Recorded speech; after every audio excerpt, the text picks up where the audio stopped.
Okay, how do I go there? It should be up on the season thing. Yeah, there it is. It's right up there on the season channel. You can just click it. I'm refreshing season channel, and I don't have anything. Oh, there it is. See it. Welcome, drawing composite. Okay, got you. Yeah. So just to finish up what I was saying, I was the pencil and ink artist for a number of years. I did the second half of Chapter 5, all of Chapter 6, and the first half of Chapter 7. Oh, who is I Am Mean? I Am Mean is I Am Mean.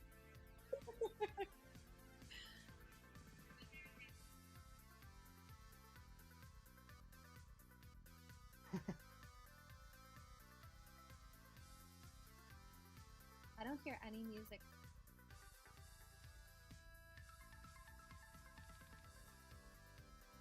Hello, hello, hello, hello. How am I? Hi, Gina. How do I sound? Good to see you. There's no music though. No. Do you want me to play it? Okay. There's music. It's just very quiet. I don't hear anything. What was that?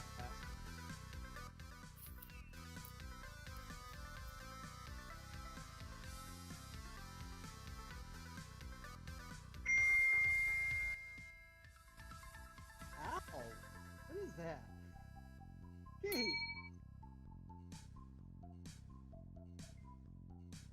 That is really annoying.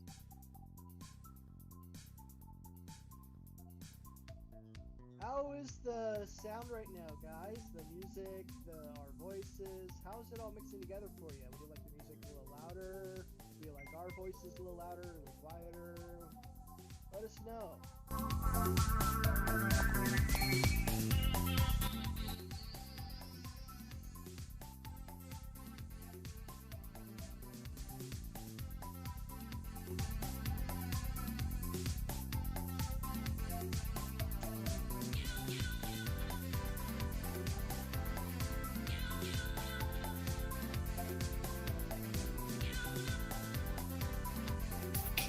There we go. That sounds really good. Welcome to the party. Oh, now it's gone. Well, it was like it's the perfect level, and then it kind of just went away.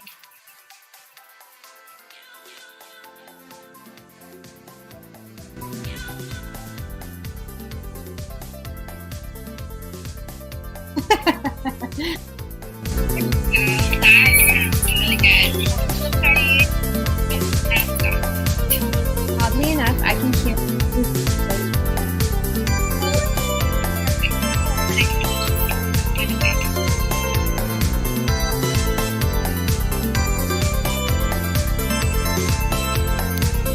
You can't hear me?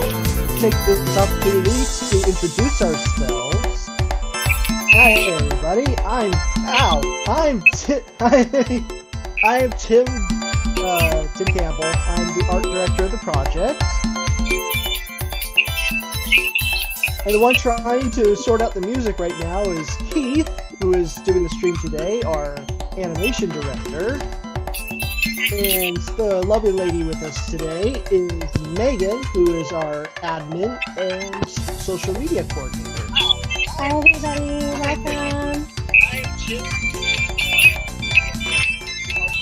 I can hear myself. I can hear myself too.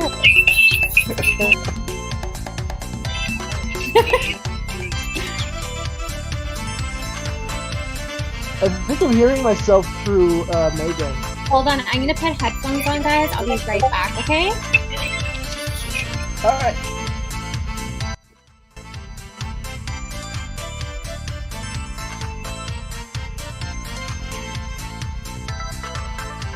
What are y'all doing today? Everybody in chat.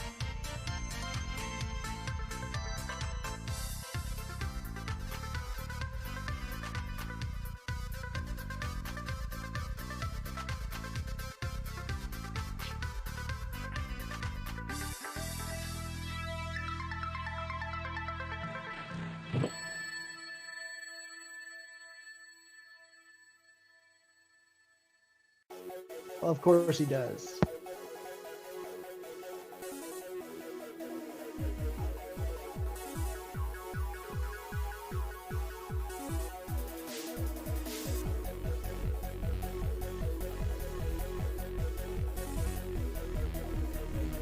Neat.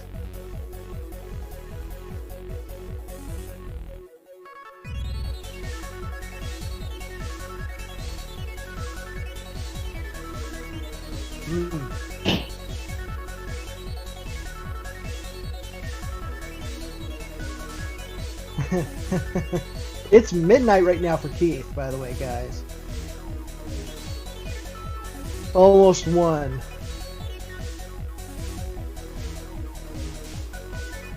Hey guys, I've got my headphones in. Is this better? Can't hear yourself, so that's good. Okay, sorry about that. I can't see you on the stream though.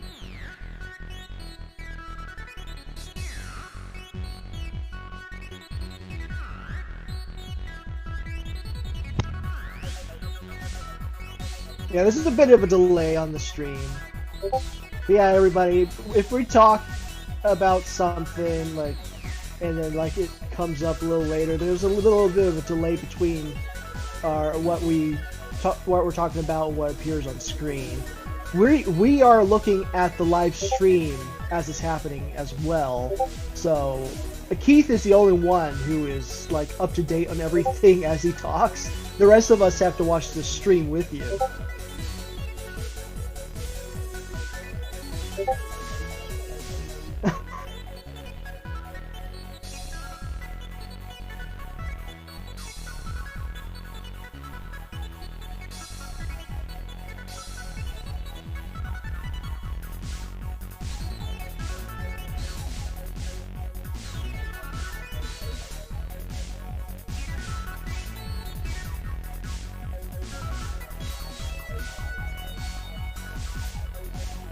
Really Mecca digging from the the music. 80s. It's like What was that, chemical Megan? plant. I said I like the music. It's chemical plant remixed.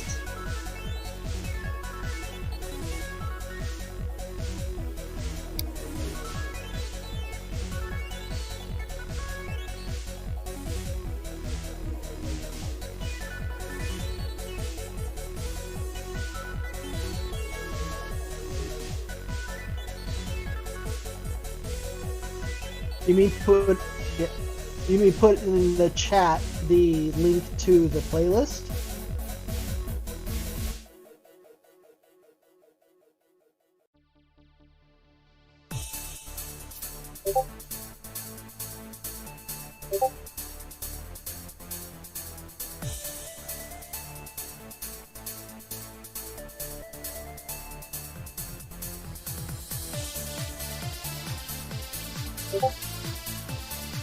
I can hear you.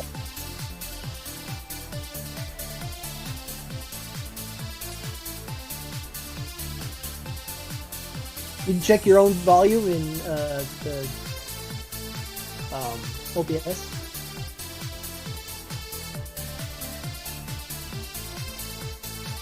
That's strange.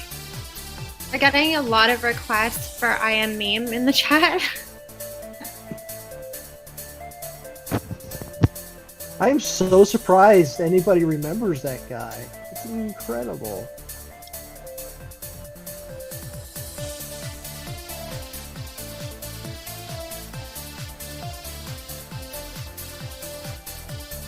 I think it'd be a big surprise.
Who am mean?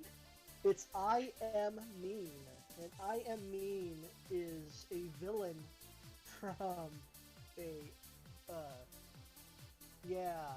he's an old villain from a video game, like the DOS days. And it was an educational game, and he would trap people in his labyrinth, where you would have to solve like these grammar riddles or whatever in order to try to get out of his labyrinth. And he hated those goody children who studied in their books, and he's a mean guy. His song is really catchy though.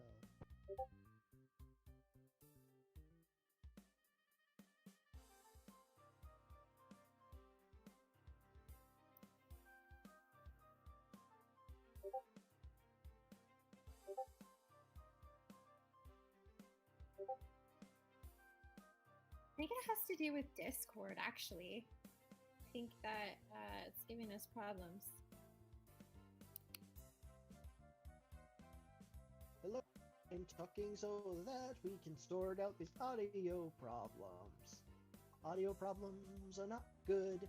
Audio problems are not good because we have no video so you can read our lips.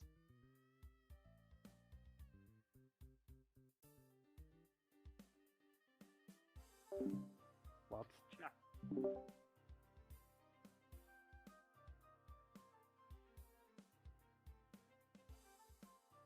I think that is solved because now I'm hearing myself sing on the stream quite clearly.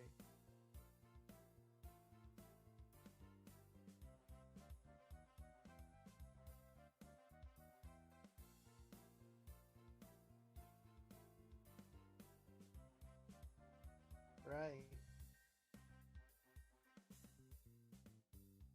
But how is Keith? How is Keith doing right now? I can hear myself, but how is Keith sounding? Keith, can you talk for a little bit? Or...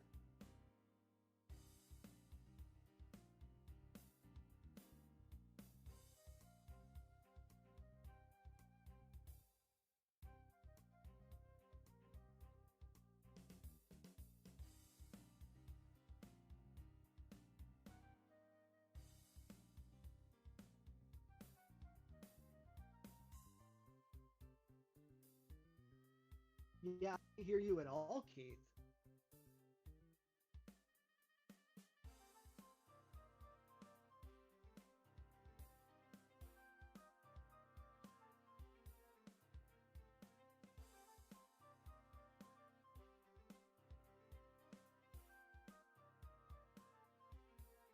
Me, why can't we hear you, but OBS isn't transferring you to YouTube?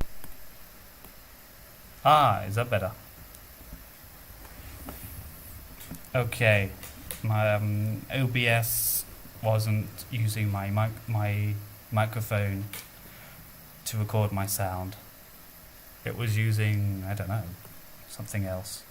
That isn't a microphone. Probably using my mouse. Silly program. You silly Billy. Holy heck, you just came through on the YouTube screen. There's some serious background noise from you now. Yeah. Achoo! Sorry. No. I'll try and sort that out. Maybe I'm too loud. Okay, maybe I've made everything else annoyingly loud, so everyone's ears are going to be blasted with Sonic music, Tim, myself, and Meg. Or Megan. Megs. How do you prefer to be called? Abbreviated.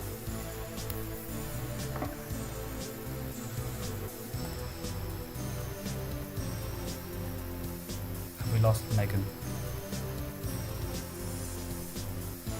Ground control to Megan. Just gonna make a few words here. Me make words. No, Meg, we can't hear you at all. Not even through Discord. Or that cord. Or any cord.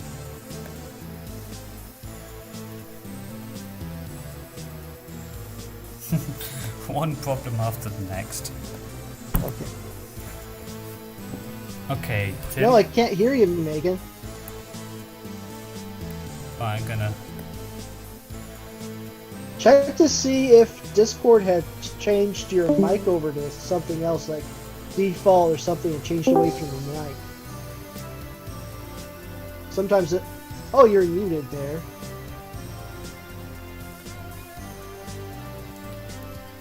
I don't know, I can't hear Meg at all, though, not even through Discord, so...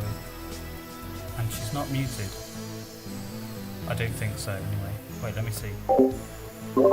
Yeah, it's not muted, otherwise a little mute sign will pop up.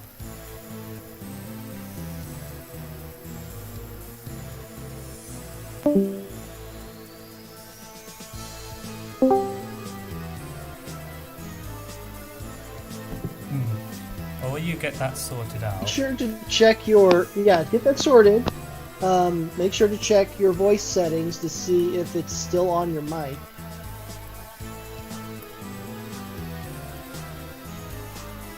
I am so sorry, guys, for all these technical difficulties today. Yeah, we're just changing accounts. I was changing accounts in my OBS because I've been streaming other things, and I must have messed up some settings. And we're using computers, so you know, inevitably we're going to have problems.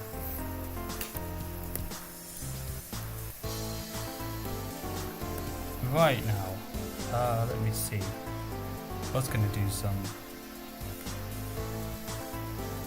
Hey, Derek. Yeah, well, I'm doing okay. A few days ago, I got my second vaccine shot, which is amazing. I'm so happy to be vaccinated now. But a day later after I got my vaccine shot, I was in so much pain. Oh, I'm still kind of feeling it. I'm much better now, but man, my whole body was aching. I had to take Tylenol. But it was totally worth it. I'm glad I got it. And it's so wonderful to have that vaccine now. Congratulations. I hope you're feeling better. I know you were feeling so good the last couple of days. Hey, thank you. Hi, welcome back, Megan. Yeah, I'm back. Kicking bottom or what? So everybody's been following us on social media, right? Because we have a super cool post that's going to happen on Wednesday. Ooh. Cool. I don't even know what that is. I don't know what it is either. I forgot. I don't know what a lot of things are, so. It's a super surprise.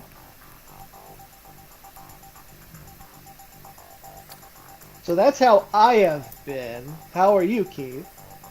Me good. Me sleepy, it late.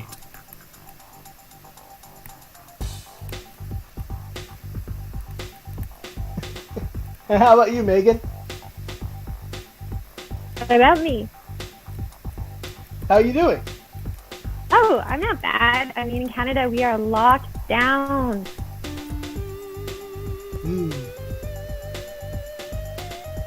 Yeah, you and Chief have been talking about that a lot. You and Chief are both in Canada, and you both are having all those issues. Wow. Yeah, we don't have any vaccines in Canada is the problem. He's from the West, and I'm actually from the West as well, but I live out East now. And he's got it pretty good because he's kind of on an island. Where I am at, it is so bad. So I'm so glad that I get to connect with everybody on the stream and on our socials because it definitely makes my day so much better. Oh, I'm glad. I'm really glad. Yeah, we could all use that nowadays. It's been so isolating for everybody.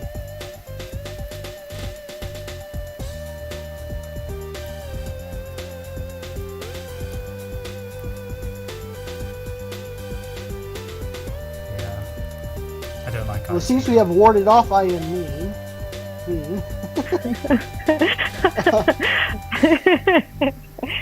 For now. I can't lie. I'm excited about the I Am Meme conspiracies. Well, they might not be conspiracies if they're true. Aha. It may be true. Rotalus, how's the weather? Warming up, and I am so glad about it. Too hot, overheating. your Tired of the cold. I would open up the windows, but it'd probably make too much noise. I probably should. Oh, did someone pop on the chat? Someone pop on the chat? No? No, totally not. Did shit! Hey, buddy, how's it going? It's going alright. How about you? I just answered that. I don't want to answer again.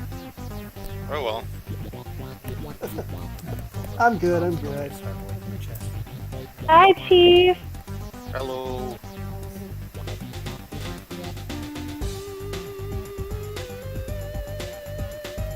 Looks like you're getting a lot of love there. I love the drawing. Oh. Oh, it's just a warm-up drawing, so stretch some poses.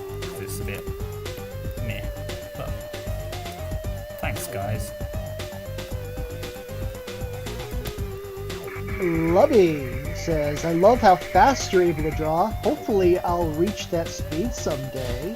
Oh, I'm Hey, so slow. you keep practicing. You I'm keep really practicing, you definitely can reach that speed. For an animator, I'm And don't worry, probably slow. I really am. I'm one of the slowest people I know. So, Which is why you work there's- for us, I guess. Yeah, that's why I'm poor and living in a whole shoebox. You're in a cage. I need to work on more anime, then I can get up to speed. You know. is But, anime You just work on fast? some.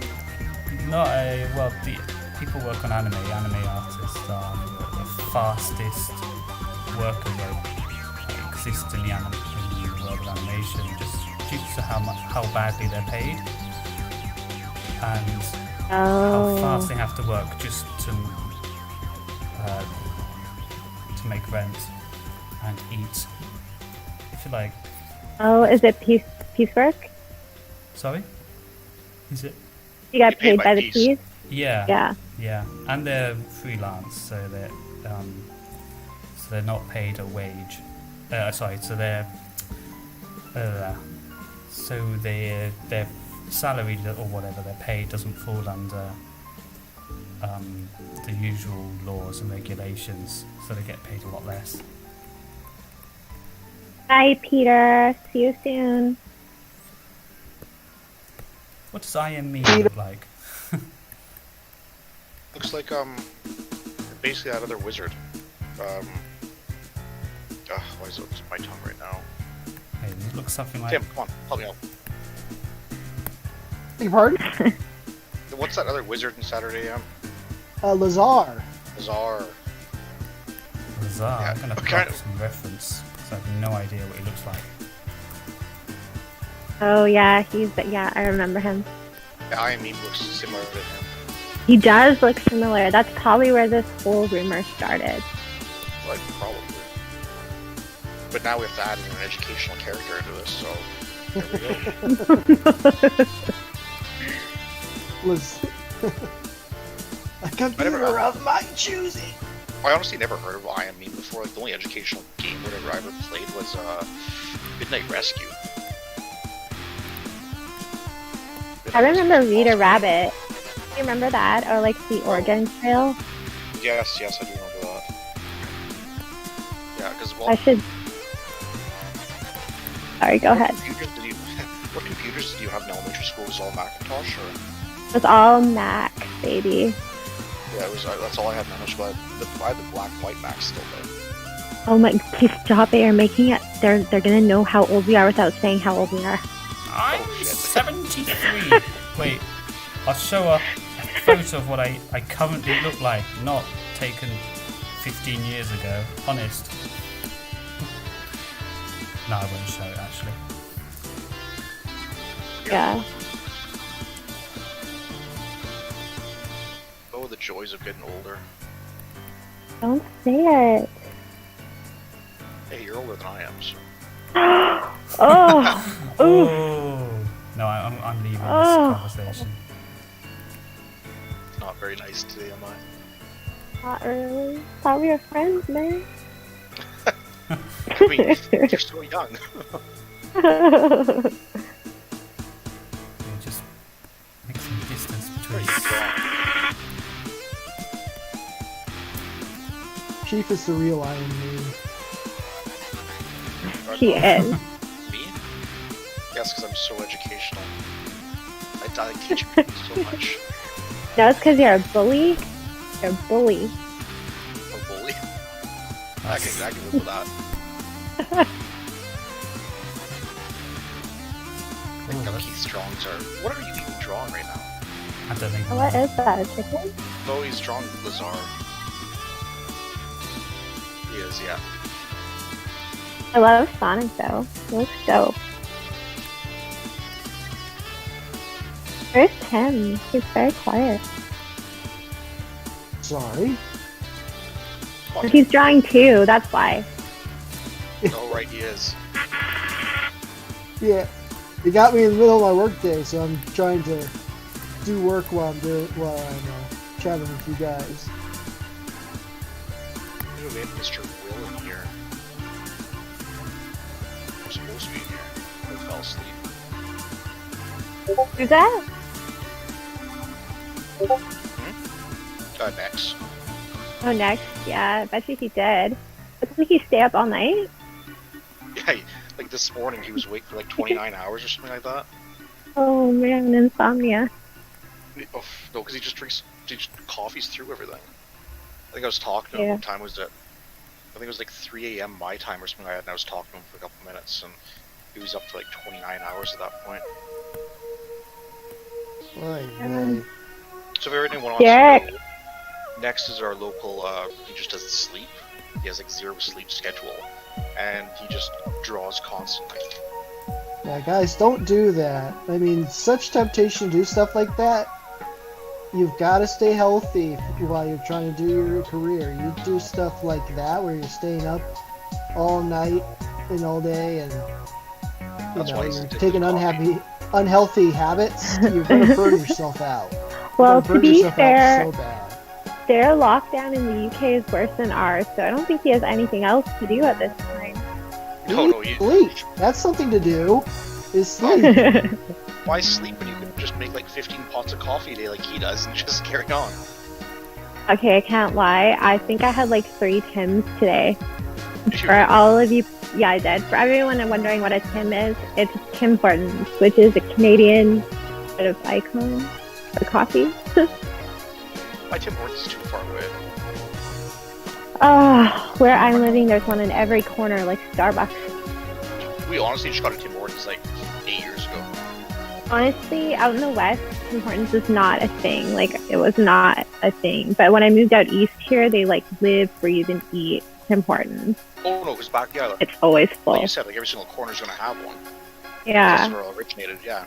But Tim Hortons here, it's like, I don't know, 15-minute drive away, so I don't go there that Yeah, often. You're in a remote location. Like, you're off the mainland. You need to get there by a ferry. So I can imagine that you're kind of out in the sticks a little bit. Yeah, somewhat. 'Cause even in, like, even as far as my town's concerned, I live like on the very sort of northern side of it, so.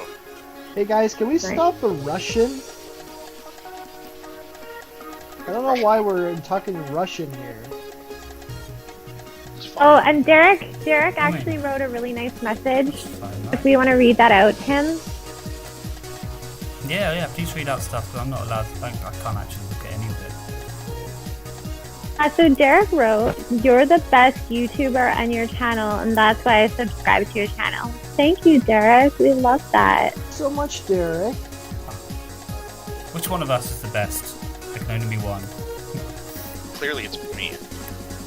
Tim, obviously. No, it's me. I think how nobody even says Keith. Donkey! Keith, you don't count.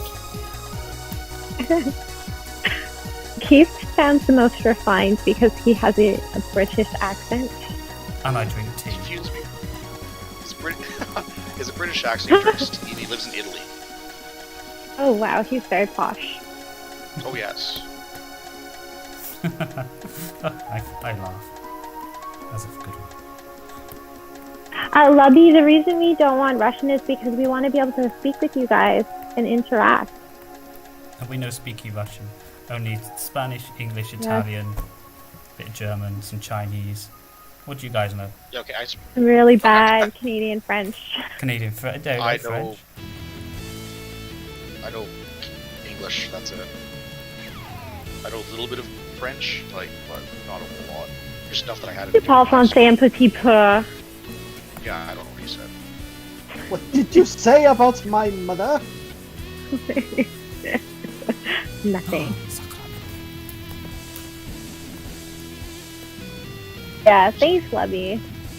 Sacre bleu. Your what? Sabu. So sorry for the kind of random live stream tonight, guys. Keith kind of came to us a couple hours ago and kind of went, hey, I'm going to stream. So we had like 0 chances to get ready. I said, I want to draw Iron Meme. And they said, okay, go for it. Yes, that's exactly how the conversation went down. So, were we going to do, you mentioned like you're just warming up right now, but we're actually going to be working on a scene from the episode. Yeah, I'm Supposed to be gonna up by Pam. just prepare some. Well, I never do it. Warming up in art is a good idea. Oh yeah. Yeah, where'd you get stiff, horrible, ugly drawings? Just like playing an instrument. You're not gonna go into a concert without doing your scales first.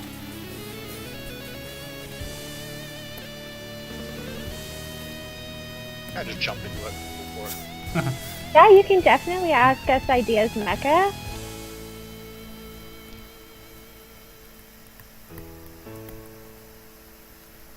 So I think that maybe Eric, or sorry, not Eric, Chief or Tim are best suited to answer that question. Once I'm just reading it out. Which question? It says, can I ask you some questions about some ideas you created for the comic in the past? I mean, how did you come up with it, and etc. That's Tim. For Hi, that one. Gloria. Tim's How the did we comic come dude. up with it? Oh. Well, yeah. It started off, how do I go by here? The site that we have, FUS, used to have a comic back in the day called Season 3. That was put done by the old owners, and it just didn't go anywhere really. They had a couple of issues, that was about it. When I took over the site, that's when I decided to do it again, and we kind of recruited Eric, who's our writer at the time, or still is, and a few others, and that's kind of where we started going. Most of the ideas come from Eric. He's a brilliant writer, and we try to stay as faithful as we can to how we figure a third season would go, but obviously there's some creative flexibility in that. And then we've got another person asking, how ready is the first or pilot episode? Well, if Keith was faster, it would be a lot readier. Yeah, animation takes a long time when you're doing an expensive production. So it's not like something we can put out tomorrow. Yeah, especially because it's not like Flash, so we can't use cut out bits. Can't draw an arm once and then use it for multiple frames. I think we can do like South Park stuff. Right now, the That'd be amazing. yeah, That would be Gloria's actually coming. amazing. She says Saturday AM in South Park Saturday AM Um, in South Park style. right my now, gosh. Sonic. the state that the project is in, we've got Oh my trying god, you to killed kind Tails. of actually develop a little bit of a trailer right now. Oh my god, they killed And- Tails! Ew! Sorry, Tim. Sorry, Tim, I'm just. Go ahead, I have Saturday AMs and South Park mashed in my head right now, and it's just the best thing ever that we gotta do. I'm sorry, Keith, stop the animation. We gotta change this. Well, we could knock it out in a week and then carry on. Yeah. Okay, so we're trying to develop a trailer right now, and we've got all the backgrounds ready for the trailer, and then all some. our animators that we've got a good number of animators now. They're all focused on the animation for the trailer, and that's in the pipeworks, and we're working on that. So, and with all the backgrounds now, our background artists are going to scenes outside of the trailer So we are on the move. The ball is rolling, and we're getting things done. Okay. And, also, the thing that people ask often, all the voice work is done. So all the characters are voiced, and we do have a composer that is ready to do the music. He's done some music already, and he's amazing. I love There it. will be some re-recording of Bunnie lines, but that's it. Hey, Gloria, Yeah. welcome to the stream. We're getting rid There's of Bunnie right Gloria's there. Bunnie, and we're just replacing her with someone else. Don't tell her. What? Oh no! Somebody's asked about the Great should- War idea. Yeah. We should You guys, we introduce got these another two. question. I forgot. We introduced ourselves. Now we need to introduce these two. So Chief is the head of the project. I'm Hi, Paul. Chief. Hello. And Gloria is the episodic director. Hello. And voices Bunnie and does other stuff and basically does everything. I don't know where to stop. It's Editor. just something needs to be the editor. Not everything. I haven't animated for the episode yet, so Yeah, see the key word in there she put is yet. yeah. I'm waiting for some more time. I want to at least maybe do a little bit in the future. We'll see. There we go. So she does everything. Anyways, I'm going to ask her a quick question here. How did you come up with the Great War idea? You know what? That was actually my writer, Eric. He has a really, really good sort of layout of how he wants the whole comic and third season to go. It's not complete yet. It's just sort of a rough layout. The Great War idea was something that he thought of at the very beginning. Figured it'd be good to add in characters, add background development and all that. And that's kind of where that went. As far as, according to Ben Hurst, Tails was going to develop a hidden power inside of him. Will this develop into your season 3? You're going to have to wait and see. I always joke that I'm trying to kill Tails off, so who knows, maybe that's his hidden power. He's just going to die one day. Tails, jeez. Or in Sonic 2. Killed by Dr. I am mean. I am mean. Yes. I am meme is just out to get us for sure. Hello, guy from Russia, Freedom Phantom. God, Hello Fan from since Chicago. Russia. I keep getting confused about Bunny's arm. Isn't Peter from Russia too? Or he's around that region? Czech Republic. Peter's from the Czech Republic. The Czech Republic, yeah. And he's like one Oh. of our most loyal fans, so. Yeah, he's totally a good fan Yeah. for sure. Definitely. It's everywhere we are. There's somebody from Chicago too. Chicago. Windy City. Is that Country right? of Did I get that Chicago. right? Yeah. Bunnie's looking so good, Keith. Oh, thank you. Oh man, I can't imagine what it's gonna be like avoiding tangents during cleanup around her arm. All those lines in the back. Who said tangent? There we Oh, go. good. Her tail's down below now. Well, I guess the good news is she's gonna be moving a lot Argentina. in that. That's kind of nice to have. Fans in Argentina. We have a lot of fans on our Insta from Argentina and South America. It's amazing how much people love Fat Am in South America. Oh, that's good. Yeah. Another guy in Russia. Must be getting kind of late in Russia right now. Like if it's midnight for Keith. Midnight. It's 1:20, actually. Oh, there you go. He's only like 4:30 for me, or 4, so I'm okay.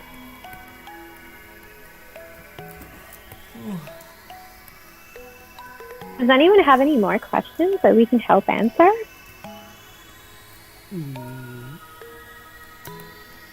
Brazil! I love Brazil! Hi there! Actually, one of our background artists is from Brazil. Is that Carlos? Carlos. He's awesome. He is. Carlos is very, very talented. Yeah, Also Carlos is is Sienna, awesome. Man, all of our artists are awesome. We have some really great artists. Yeah, we're very lucky. But I don't know if you guys know, but we've been when we post on our Instagram, we credit the artists who worked on these things. So if you want to see more of their work, like go check them out. Like we have some really cool people.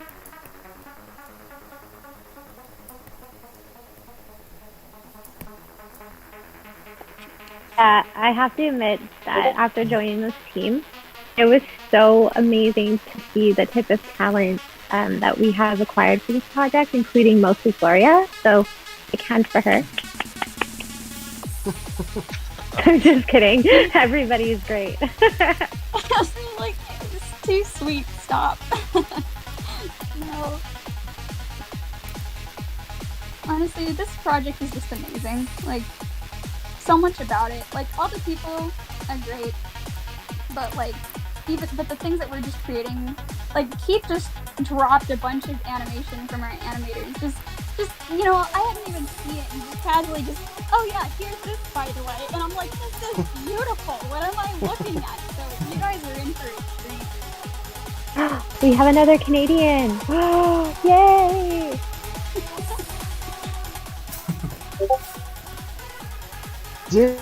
Dirty Dodge says, how long does it take to animate a scene? Depends on the That scene. is a question for you.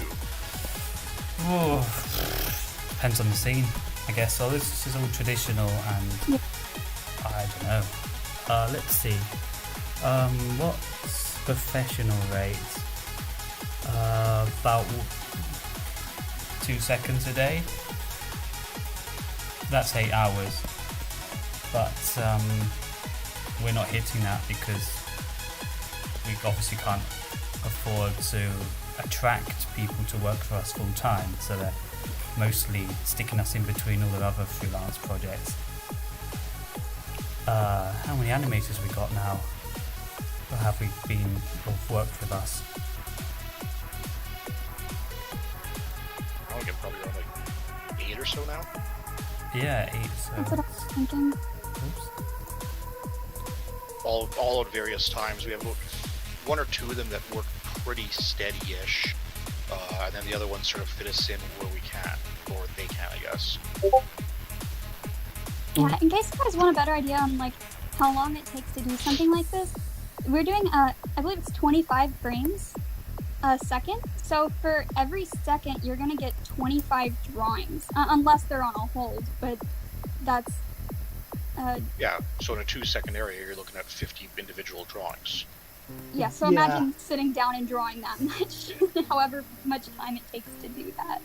Yeah. And then on top of that, we have to clean up the drawings and color it, and then there's compositing. It's a lot. A lot of editing goes into it at the end of it. Make sure, Mhm. like we did with one on our YouTube channel where Sonic's running through the tunnel. For example, the composting had to be done at the end of that because it's Sonic sort of overlaid on the background. So when it was first animated, his foot's going through the pipe, not how it is now. So you actually have to have another animator come in and edit it all together to make it look proper. So lots of work. Yep. It's a process. Speaking of which, if there are any compositors out there, feel free to reach out to us because we could use some more. Definitely use some more monsters. Do you have, Mecha from the 80s asks, do you have any voice chats with the fans from time to time?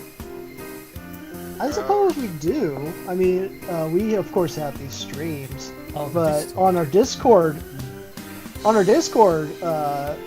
Gloria sometimes has some live streams on the Discord. I'll have, I like to have gaming streams on the Discord where I play games and people are there watching and talking with me as I play the game. So if you join the Discord from time to time, you'll be able to catch us doing things on there. I think Nex does some stuff on there sometimes too, rarely. Yeah, he does. Oh yeah, he's wicked, Nex is. Did anyone notify him? Should I do that? I tried earlier. I think he's asleep. About Oh, time. good. Don't bother him. Oh, okay. Like, it says he's gone online, but I've shot him a few messages and he's pretty dead. So I'm pretty sure he's probably asleep. Which, like everyone Poor said, guy. dude. Like I don't know. Like last time I talked to him, he was up for 29 hours, and that was a while back. So Yeah, poor guy's He probably. doesn't sleep and he likes coffee too much. It's just a bad, it's a bad combination. combo. And like if you guys are wondering like how much coffee Next he actually drinks, like I'm talking like 5-6 pots a day. Oh gosh, no. Oh How yeah. is his heart That's a question everyone wants to know. Oh jeez, how many did you say?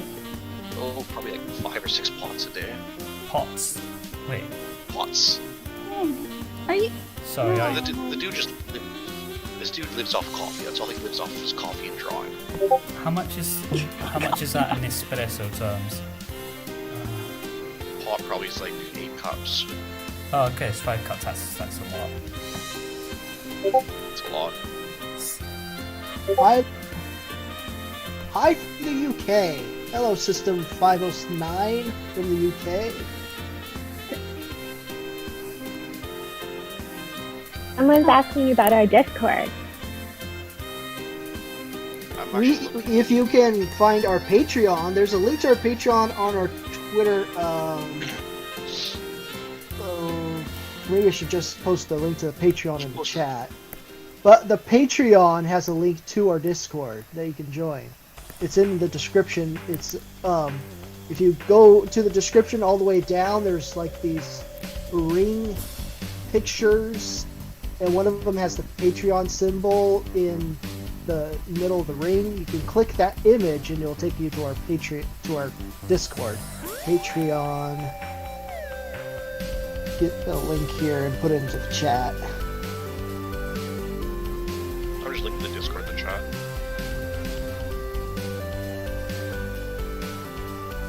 Hi, Train Boy. Thank you so much. We're doing some amazing work, that's for sure. The team puts in a lot of love in this project. Thank you, Megan, for putting the link in. Oh, you're welcome. A lot of love, especially when Buff Sonic is involved. No. Oh, no. We don't speak of that abomination. So everyone just cringes right there. Oh, how many viewers we got left now? 32. Oh, no. Did it drop? I mentioned it. Yes. I don't know if we have 100 dislikes.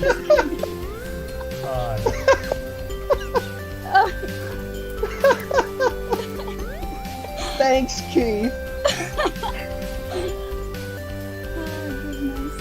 Oh, goodness. This is the Buff Sonic thing. Yeah, that was. That's moving on. I have a question. Do you have a ref of Snivelly turnaround so I can use it for modeling? Of course we do. We have a Snivelly turnaround. I don't think it's public yet. Will be soon. Yeah, it should be in time. Keep an eye out for our Twitter and Instagram. Especially the Instagram, because it is online. Like, we are actually going to slowly release all the turnarounds and the characters so you guys can all see. So, yes, we do have it. No, you can't have it right now. Yes, you will get it. That's actually another question someone asked me recently. They're wanting turnarounds so that they can reference them. So apparently they're being helpful to more people, which is Yeah, Easy. the Sonic one. Tim. The Sonic and Rotor one, they're very popular on our socials. People really love the character. Keith, what are you drawing again? See, this is what I talk about when Keith gets Oh, you deleted it now. This is what it talks about when Keith gets sidetracked. It was a sad Buff Sonic because there was no love for him. Oh no. That's all. I saw him starting to draw that. And I was like, no. You get back to animating. No, don't worry. I was just doing it for like a second. Get back to animating. Or no dinner for you. Oh, good. I should hope so at 1:30 in the morning. Thank you guys very much for liking those turnarounds. Those turnarounds were made by me. So I very much appreciate it. It makes me so happy that those are very helpful to you guys. Makes me feel good. Yeah, Tim did a really good job with those. He's been actually going back and tweaking some of them.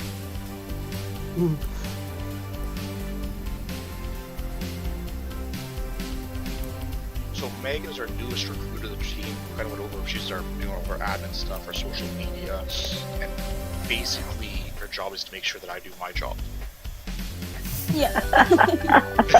Megan keeps us all in here. Honestly, if you run into a friendly person from the team on Instagram, it is probably Megan, and she's amazing. If you run into that Oh, guys, grumpy, bitter thank guys, you. it's probably me or Tim. What?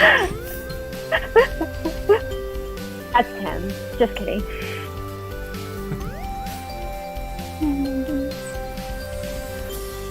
So, same questions over and over.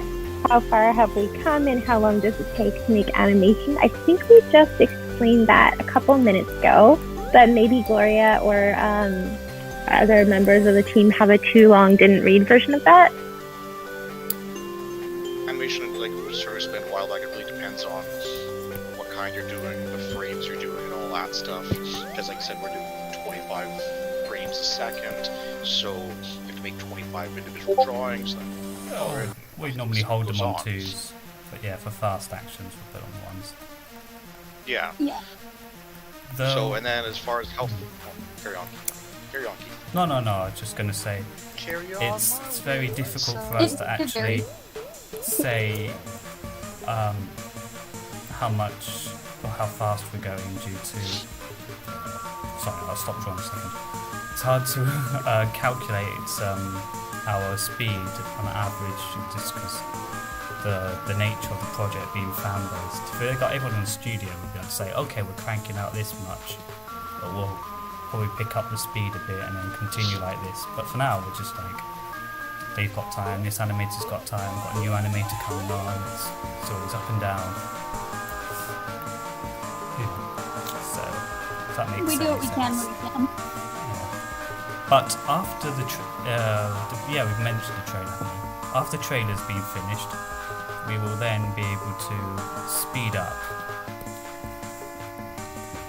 and get a bit the more. trailer's gonna be Oh, a big one. it's my As far as how far we've actually come so far, well, the backgrounds are actually coming along really, really well. We're getting really close. We're not totally done yet. We're actually getting pretty close, I think. Animation is kicking along. Like I said, we're working on a trailer right now.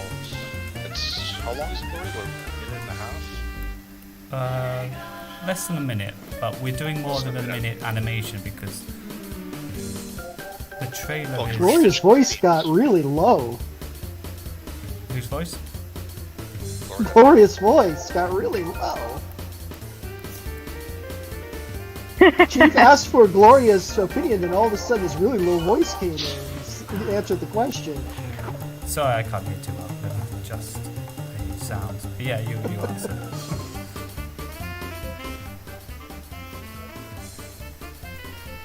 Yeah, so anyways, we're working on the trailer, so... but the nice thing is the trailer has scenes from the actual show itself, so we're not having to do added scenes. It's just, we're at a weird stage where we're working on so many different scenes from so many different parts of the show, but after that's all done, then we can start wrapping things up a little better.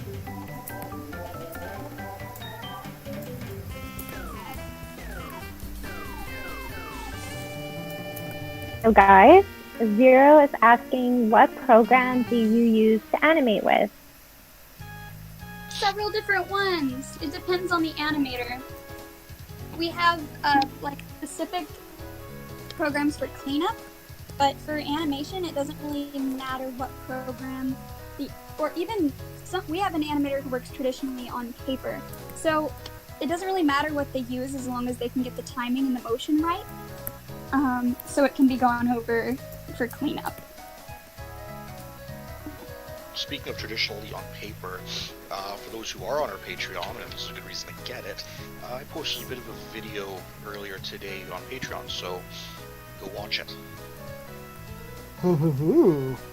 Oh yes, you know what one I'm talking about. I don't. Because we don't tell you anything. Oh. So It's not going to be a holiday or Christmas special. This is a continuation of the original series. I'm just answering the question.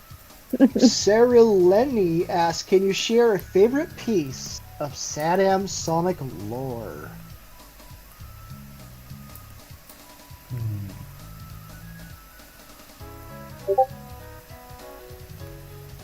Tim, give this one to you. This one's yours, Tim. Well, I think he's referencing to all of us, but can start.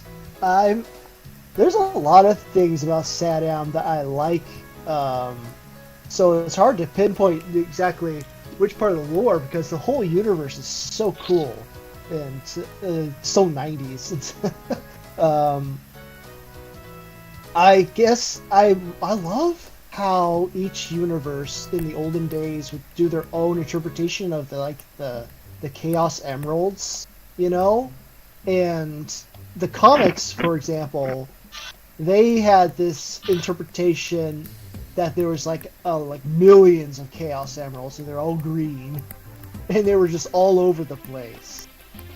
And it came to a really unique way of storytelling.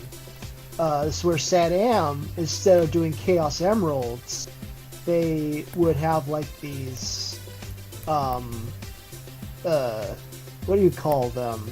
These like special objects that can do specific things, like supernatural things. And they would come across these every once in a while. And I think that was a more unique way of doing with like a special, unique world of special abilities. Instead of focusing on the Chaos Emeralds, that they would take a different approach on how what the team has to challenge with, and what Robotnik is after, what the team is after. You know, they had a different way of telling these stories in this really fantastical world. That nicely wraps it up. Nice thing about it was, yes, the whole universe actually had to be, well, we're in one of Ventress's interviews.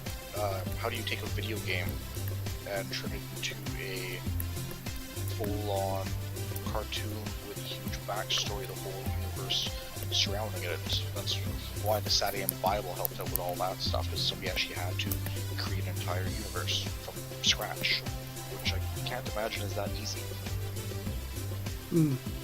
Yeah, I think that's what I love about Sonic Satam is that, you know, you compare it to the show Boom, and it's got so much depth in each character instead of like a slapstick comedy. This has like real emotion and a real plot, and you know, you can get involved with the characters. Well, that's nice to do is you actually, every single character over the 2 seasons has a very good character development. Yeah, exactly.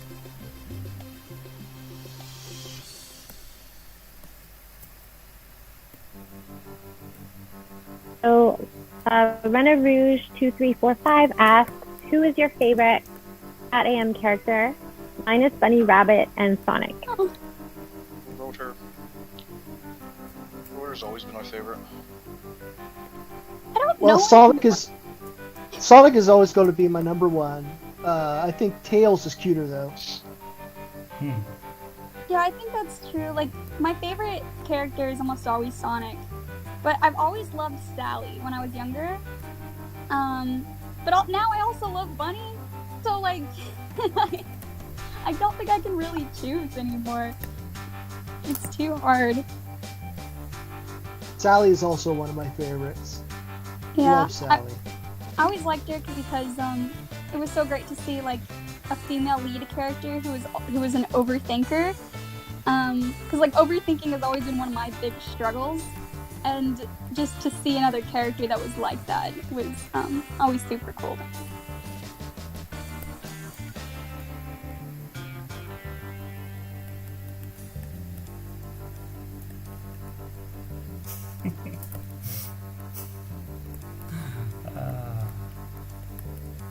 Do you guys think that the last episode of Season 1, Sonic Racer, inspired the game Sonic R? I always wondered that. Sonic Racer? What game was it? Oh, I know the game you're talking about now. No, I have no idea. Sonic Racer was kind of a... Yeah, So that was episode 13 by Len Jansen on December 11th, 1993. Why Sonic Keith needed is to sending have you a a race? message, Gloria. What? I think Keith is sending you a message. Oh, wait, sorry. Oh. on what? The live stream. it's, Am I the only one watching the live stream? I'm not paying attention. I'm sorry. I'm over here making thumbnails. I will be back shortly, so you guys carry on. Dang it, Keith. Bless you. Hi, Keith. Have a good one. Okay, see you, Paul. Bye. Oh, this music's really nice. I'm getting all the feels. Every single one of the Aw. feels. Every single one.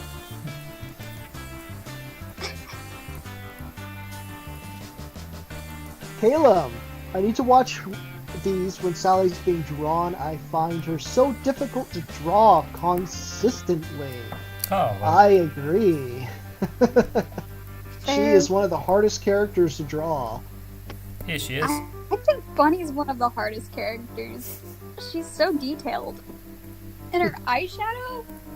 Like, that thing's a pain. Yeah, she was the most difficult one for me to do the reference sheet for. Keith is over here pulling miracles, drawing her consistently like that. Consistently. We'll see how much it wobbles in the animation. Oh no. I can When I was a what kid- makes Oh, When I was a kid, I made I said this in the last stream, I made up a whole Sonic series when I was a kid, and I actually excluded Sally from my own Sonic series because I couldn't draw her. it's one way to do it. That's valid. So why is Sally so hard to draw, coming from somebody that can draw anything? The nose. It's the nose. The nose and the slightly slanted eyes. They're really hard to get Okay, right the eyes can consistently. be kind of tricky. I was like, I don't know, because I don't typically have a hard time drawing her, like, specifically. But yeah, I can second that. The eyes can be a little difficult because they have like a really weird slant, and it can be hard to get it right. It's like one of those things where it's just like if it's right, it's right, but if it's wrong, it's very noticeable. Yeah, yeah. So, yeah, that's the hard thing about like simple characters, is that if you mess them up, people tend to notice. I think Bunnie, the secret to her is she's really, really hard to draw if you don't master the circle nose. Because a lot of people will draw Sonic characters with the whole muzzle, where Bunnie, you focus on really the circle in the middle of the muzzle. If you can put the nose and the mouth around that circle, then you're able to get Bunnie's look a lot better. Interesting, I haven't thought of that.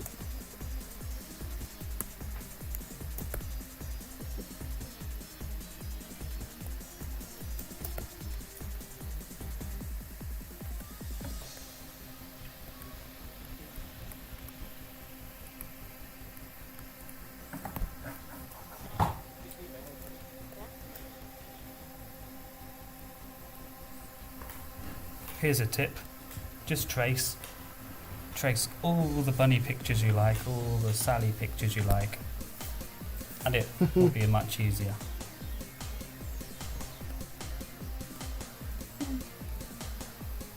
Yeah, even Picasso copied other artists at some point to try to learn.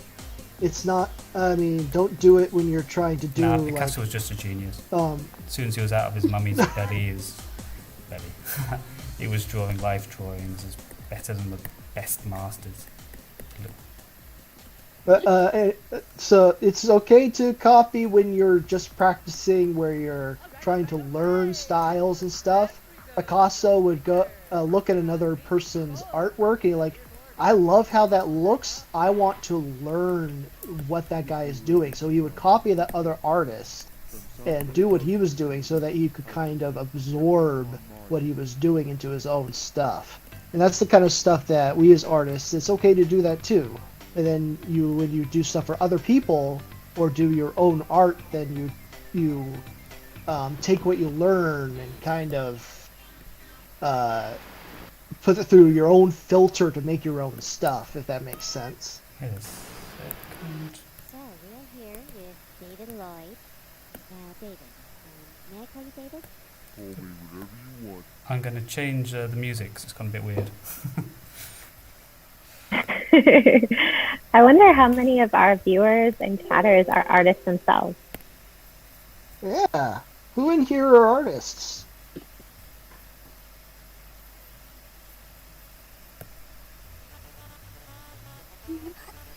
Just putting this one in the chat so people can post it on the YouTube channel.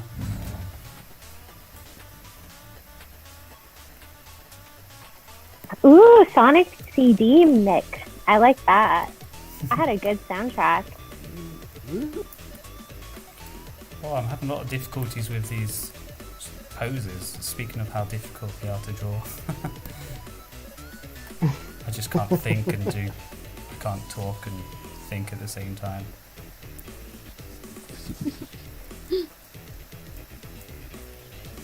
Both of those are too hard. Yeah. I don't blame you.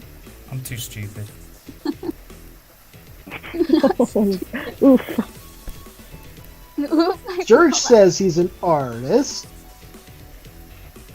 Welcome, Alex.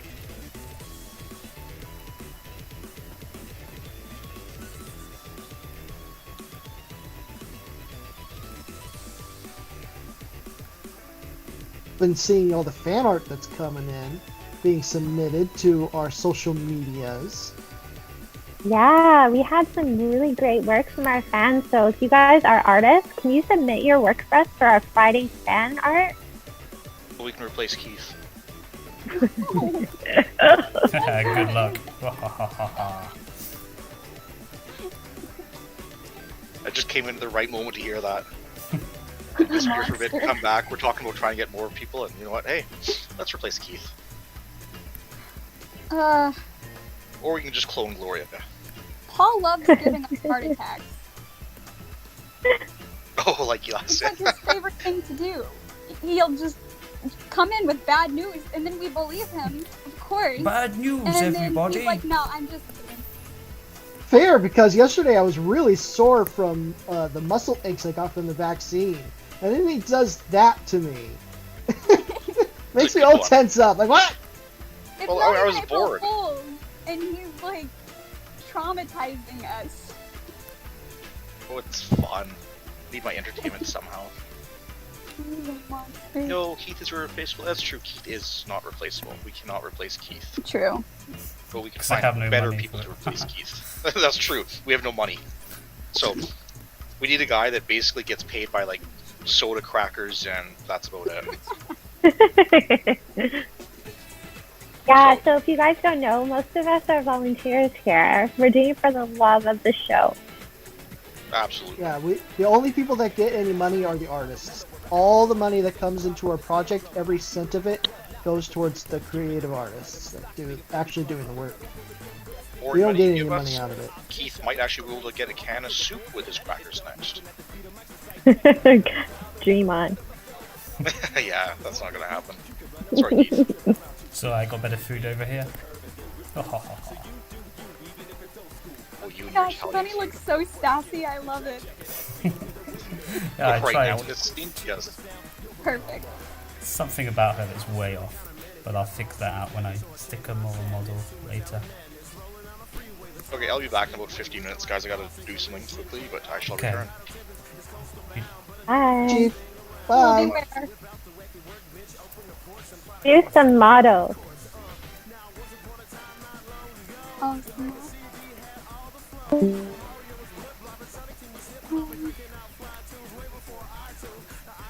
thank you, Alex. That's awesome. We love supporters. They're keeping us going. So you're a patron, Alex?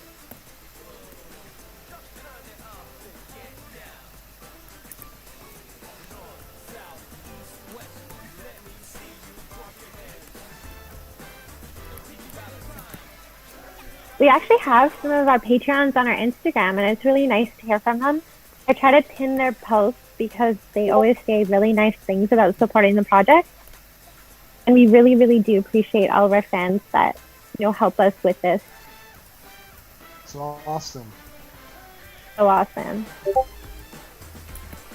Because really, the fans are the life of this project. You guys are Sonic the Hedgehog. You are keeping him alive for us.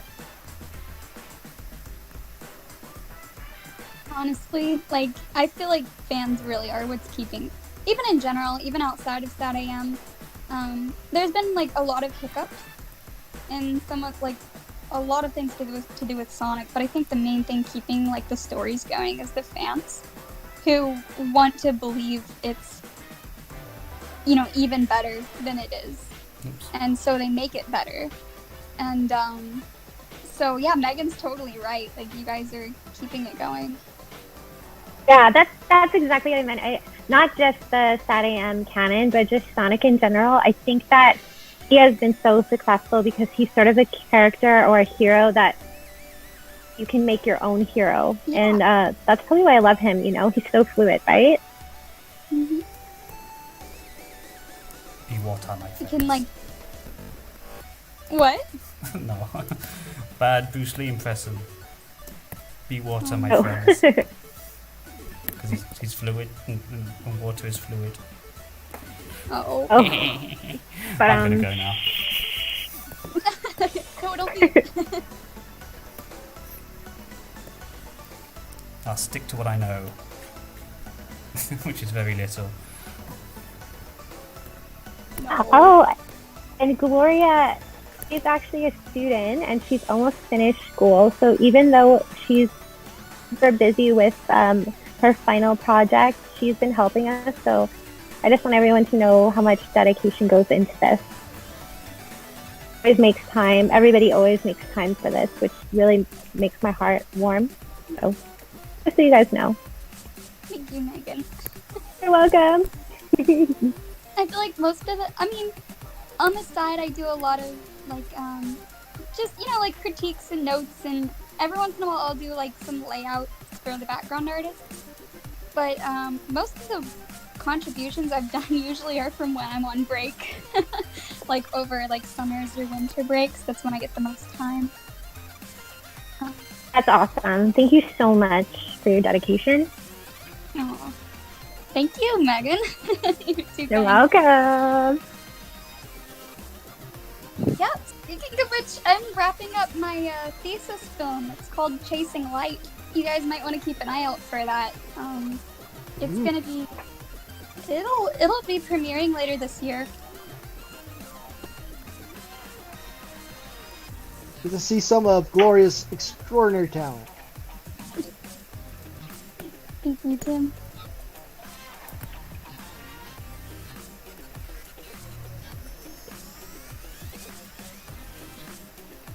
Does anyone else have more production questions, or...? Smugbug thinks the music is bopping. That's cool. That's true. Yes. You could bug Megan about her social media marketing skills. Oh, uh-oh. You guys really are good putting at me in the that. hot spot.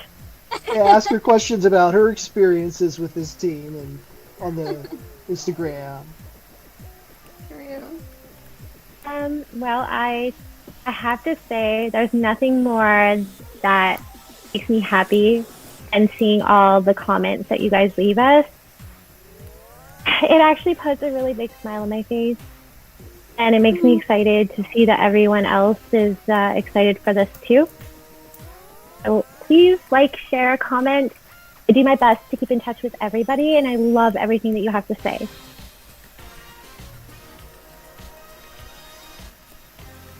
Coolios. Alex Sturge says, how's the project going so far? We've answered that in multiple ways so far. I mean, I guess you could say it's going pretty well. I know that sometimes we kind of sound dead on our social media sometimes, but that's just because We're busy. most of us are workers. We're not social people most of the time. We like to hunker down and do the work, and we don't like to mess around by trying to go and interact with all you guys, so to speak. So sometimes it can look like that we're pretty dead, which is great how Megan has come onto the team now. where she's able to focus on the other end where we can make strategies to actually interact with you guys and let you know what's going on, which is really nice. Thank you so much, Megan, for coming on to the team and filling that void that we've had for so long. We get so caught up making the project that we forget to like acknowledge it sometimes to you guys. So like if we ever get quiet, like if anything, it's not that the project slowed down, it's probably that it picked up. Yeah. So nothing to worry about. Dr. Eckerman would like to see you in his office, like right now. Yeah, Hawaii pizza is my favorite. That's a Oh dear. that's Oh dear. a very matter of such a opinion. controversial topic. You're on our Discord, aren't you, Derek? Aren't you? Because we just had a conversation about Hawaiian pizza on the Discord.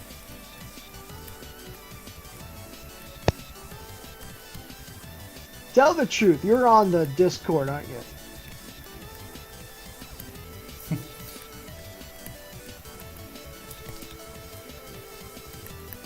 Well, waiting for Derek to answer that. Do you think Anti-Sonic and the Suppression Squad would make an appearance in an episode? Anti-Sonic and Suppression Squad. Anti-Sonic is copyrighted by Ken Penders. I don't think... I can confidently say that we probably will not include Anti-Sonic into Season 3.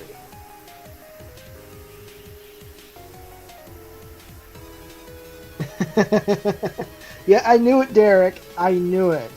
Yeah. Hawaiian pizza, otherwise known as pizza that has pineapple on it. Blasphemy. It's not a pizza I like. Personally. Does anybody else on staff like pizza with pineapple on it? I live in Italy, so no. I guess I could say I like it. Like, I don't hate it. Like, it's not my personal go-to, but I've had it and it was good, so... I guess so. Off Apparently the team. Megan loves Get it. A out. lot of food, so... I... Honestly, like, I've had so many different types of foods, and I like trying new things. So, I don't know. I'm not too picky, so... It's not that I... liked it. I just didn't not like it. So I don't know. Said on the Discord, my family would always get the half and half, where it was half pepperoni and half pineapple, and it was annoying because I was limited to only half of the pizza whenever they did that. Speaking of which, you know how I mentioned I'm making my thesis film? There's a girl in my class named Bridget, and she is making a thesis film that will come out around the same time as mine, and it's a story about pineapple pizza. So keep an eye out for that too. That one will be a lot of fun. I've seen it. I can attest to it. I hope she burns in hell. No kidding. No. No. Okay, I love Hawaiian pizza. I'm sorry, guys. You Americans, no taste. Love it. There you go. It's I'm not American. I'm Canadian. I'm a North American, but I'm not American. That's American. You don't Kinda. don't let the United States lot own the right to the name. Fight for it. We're more British. Well, we do share royalty. Yes, we do.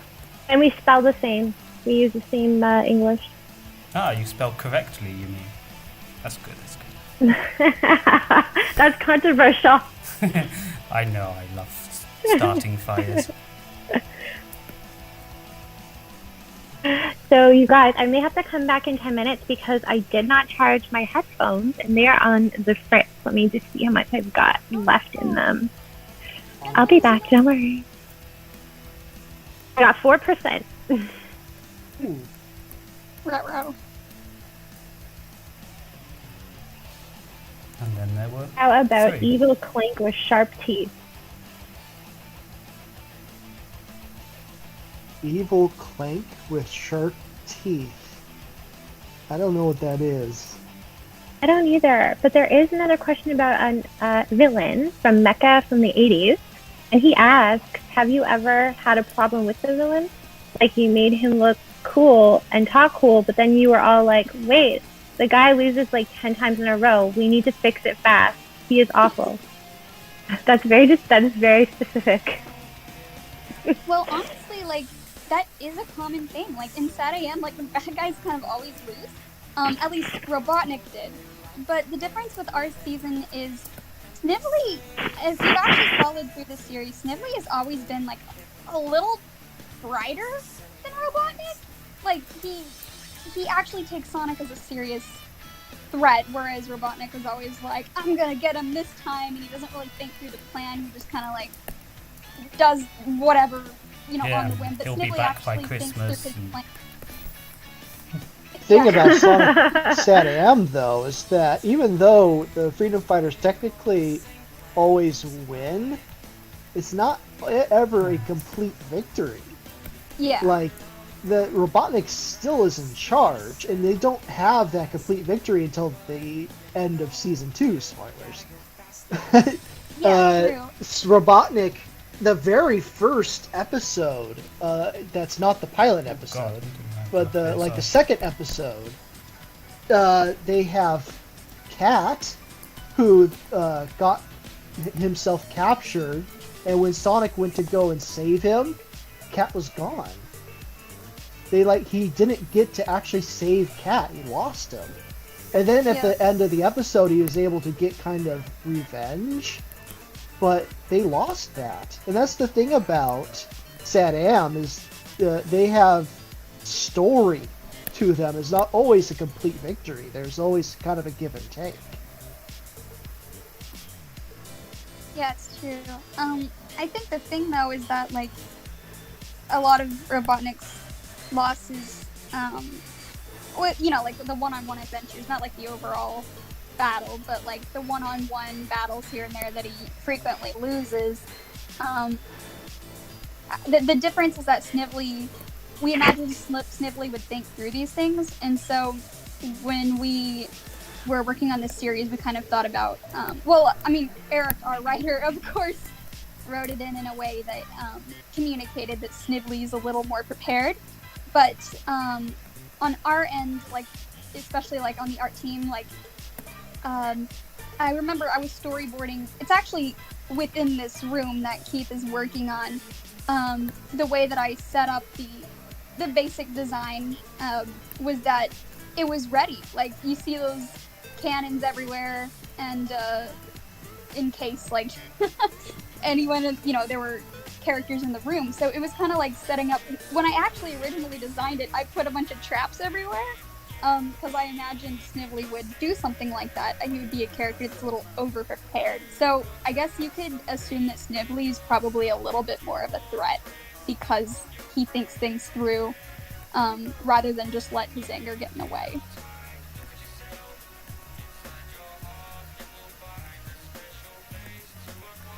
It's a good food for thought.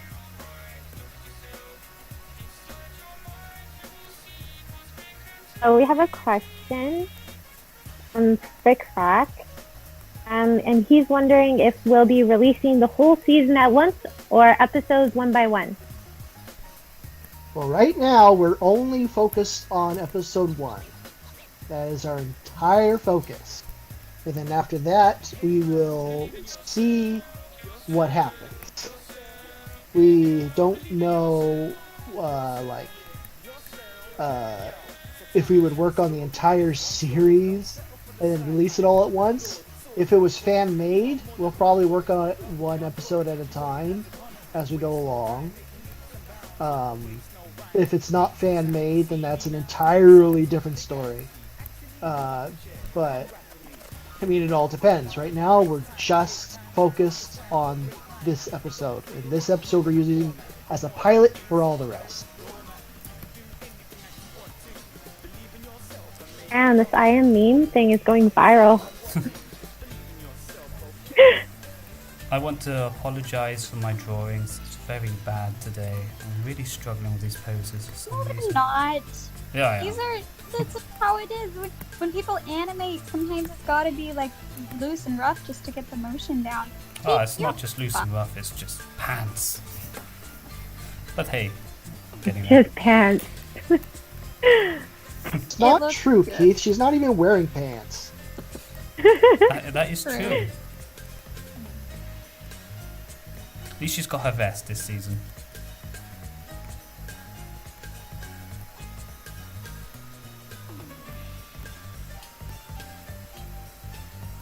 We're talking about Sally, guys, in case anyone's thinking. Any of our members that work on the team pantless, they don't. They in fact wear clothes. How would you know? You can't see anybody on the stream. You don't know what the clothing situation of anybody is right now. That's a good point. What's everyone wearing? My Oh, gosh. graduation is going to be online. I am seriously considering wearing pajama pants. No one will ever know. That'll be a wonderful story to tell. Just don't stand up. The most comfortable graduation ever. Honestly.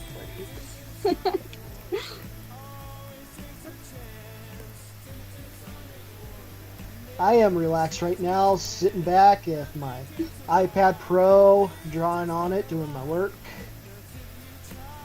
My clothing situation is none of your business. Oh no. Well, I'm wearing pajamas and a dressing gown. Quite a nice dressing gown, I have to say. There you Oh, go. you and I are twinning. We're twinning right now. I'm wearing a like a teal plaid shirt with a teal tank top underneath and teal pants. Yes, I am all teal today. Or it's more like a mint green actually. Anyways, I am all mint green teal today. Ooh. Whatever. That is my favorite color. You're like our very own Chaos Emerald. Almost.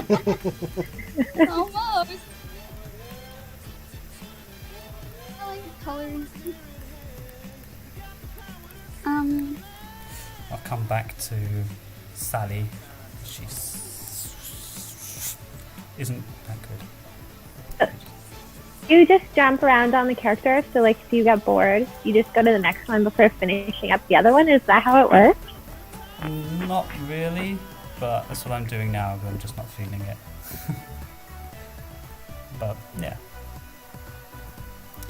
Yeah, sometimes there isn't always a specific way to doing things. It can just be like what they feel at the time. Like for example, when I was storyboarding, I didn't just start from the beginning and finish through to the end. I hopped from sequence to sequence throughout the story.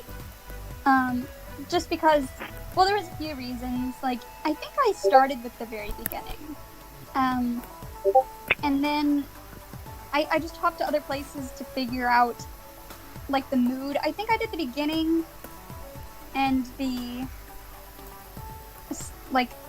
the climax and then like the ending. Usually when it comes to a story, the beginning and the ending, like you want to work those out first, and like the most important parts, because you need to make sure like you have enough time to get those in there because that's the most important things.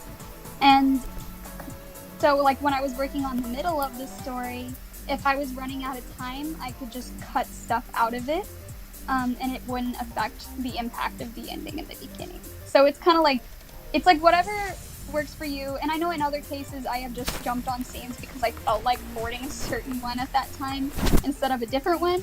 Because like for one example, like when you're working on a piece of art, like your emotion can actually go into it. So like if you're working on an emotional scene, if the animator is feeling that sense of emotion, if they can like pull on a memory, something, that stuff often reads through into your work.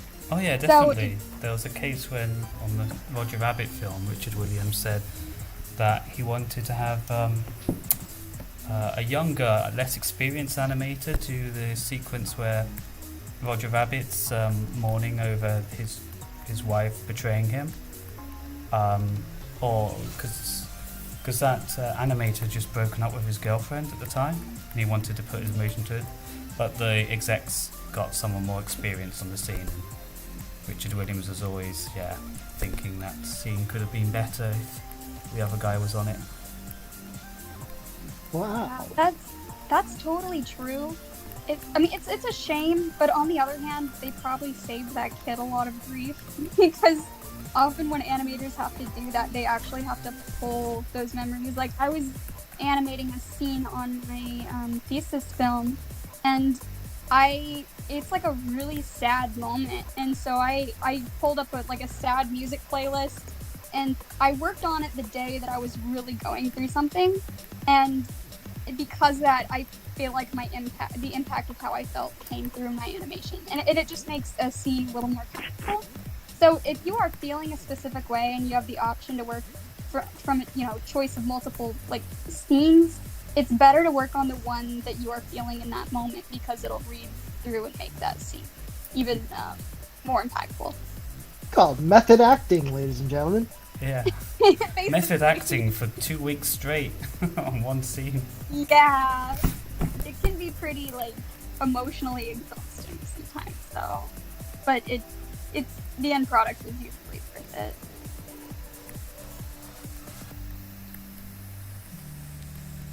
Mentioned Rebecca. There's a reference. Don't think we'll. Does everybody know who Rebecca is? I'm gonna have to Google that. I can't do the accent, otherwise I'd do an impression. So, someone that Next likes to bring up. Best character after Dulcie. Believe, I'm gonna Google that. Rebecca. Some people are talking about Sonic and Sally. Sally's the only character I would ship with Sonic. They make the most sense to me. Yeah, me too. I can't say I'm feeling Sonic and Amy at all. Sally was just so perfect for him. I think the only reason Amy would work as well as she does with Sonic, in a lot of why they put her with Sonic, is probably because she's pink. And I know that sounds really silly, but that's just how it often is. They usually the girl's pink, the boy's blue, and they often put those characters together. I'm not saying there's anything wrong with making those characters that color, it's just that they usually pair those characters together. And she's a hedgehog. Yeah. That was actually, it's quite a valid argument. True. Very true. Ooh, we have a stand for Sonami. So you know that Sonic and Sally together is pro of multiple race families, which I really modern race. It's complete species. They're both Mobians. We know what they are. One's a chipmunk.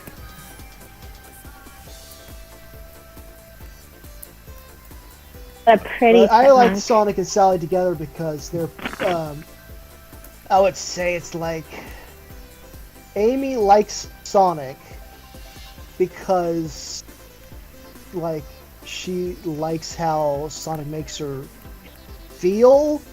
You could say Tingle. She loves Sonic's heroics and everything. Where Sally likes Sonic because she likes who Sonic is. She wants the best for Sonic. There's a difference there in why they like Sonic, why they would love Sonic. So I've always thought that Sally has a more healthy love for Sonic than Amy does, which is why I like Sally's relationship more. And even when it comes to Sally, it's not even how it makes her feel so much as how much he changes her.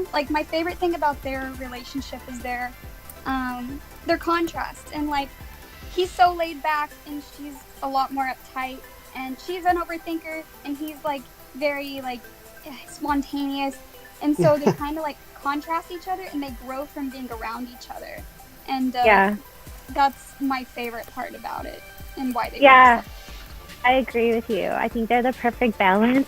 I think with Amy, I think she likes him because he's got that hero name tag, and she's also looking at him as kind of a bad boy who doesn't give her the time of day, and we all know that some of us kind of like that negative attention. They don't want us, so we want them. I can see that. Yeah. And I don't really dig that about Amy. I feel like she could have more personality. Yeah. Although some of it is really funny. Like, I'm not gonna lie. One of my very favorite. I grew up watching a lot of Sonic X, and I always loved the cruise episode where Sonic's like lying to everyone to get off the cruise ship because he can't stand it, and there's some really hilarious interactions between him and Amy, where like he convinces her that he's just something to do with like, you know what I really loved about you, Amy? And she's like, what? He's like, I really love the way you swing that hammer. And she's like this? And then she, goes nuts swinging her hammer, and then Sonic goes and tells the other characters. He's just like, Amy's gone crazy. We have to turn the ship around. Is that Sonic X? Yes, and I always thought that was hilarious. It was one of my one of my favorite episodes. That's using the old noggin. What's your favourite episode? I like classic Amy. Satam.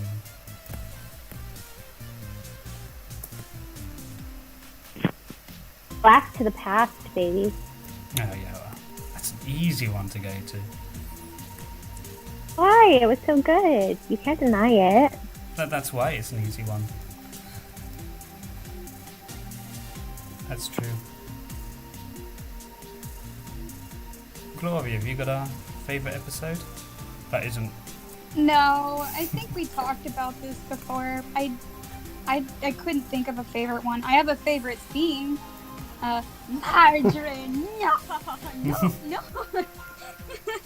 It's true. I don't know, favourite episode's a hard one though. Is that... What's the one where they meet Griff? I forgot what it's called. But I remember a lot of the dialogue at the beginning was pretty funny. Really clever stuff. Yeah. I have such a bad memory. Like, I intake things and it's like I know things on the inside, but my head doesn't know things. Oh, don't get me wrong, I know Memory Genius. Is that a thing? Yeah. Oh, I just watched it recently and it stood out. Oh, yeah. The reference and everything. Yeah, that was a fun one. Yeah, I don't really think I have a favorite either. I don't really like the one. Out. Can't do that other. What was that, Megan? I was going to say there's only one episode that I don't really care for, and it was the one with the dinosaurs. I don't know why, but I just did not like that one at all. Yeah. Anyone remember that one? Yep. With Tails. I don't know if that one was in with the DVD collection, was it? Because I don't think I've ever actually seen the dinosaur episode. Really? I think it's you're not on missing out. Yeah, it's online. I think it was a Tails story. Yeah, season was. 1. There's almost always one episode that's like a little off or something. That's just how it is in almost every show. Apart from Sonic Satam season 3, am I right? Yeah, hopefully we won't have one. Right now we only have one. So far, so good. I have a question. Is Robotnik going to be alive in the season 3, or will he be defeated and he will never return? Asks Ren Rouge 2345. He's dead. You're They just come gonna have to wait across and his find skeleton, don't they? We can't spoil things. Would be a spoiler.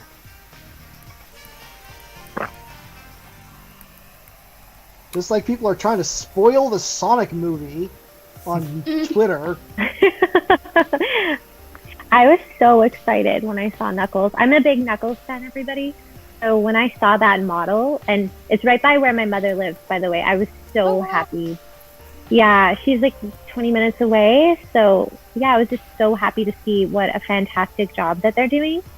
And yeah, I don't know. Did anyone on the chat see the sneak peek of the models?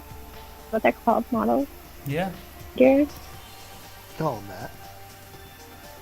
Yeah, the Knuckles was nice. How does that work exactly? Like how beefy he was, but not. Well, obviously can't be too beefy because it's still a live action film. So it'd be weird having super cartoony Johnny Bravo side. But yeah, I like that he was taller and bigger than stronger than Sonic. Because, you know. Yeah, his design was great to me. I also like the way that his head sloped down. He had like a really nice design. Oh, yeah. Yes, he did. And he was supposed to be bigger than Sonic, but not unrealistically big. And I think they captured it so well. I'm so excited. I was a bit, like, I wasn't sure how to feel about Tails' boxy head at first. Yeah. So I don't know if they made any tweaks to that, but I remembered at the very end of the first movie, I was like, it's so boxy, but you know, I'm not, like, when I look at it, I think they're trying to create like a shape language for all the characters. I share your concern. Yeah. Like, I'll have to look back, but where is that image? Let me find it, because I think they each have their own. Yeah, I think that out of the leaked pictures, the Spin Dash one was my favorite. Tim, don't listen. Huh? Perfect.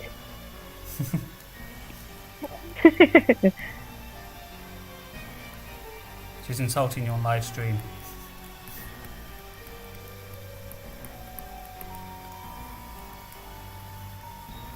No, he's gone. Don't worry. Is Knuckles like a hexagon? No. I'm not sure. No, he's concentrating on his work. He's in the zone.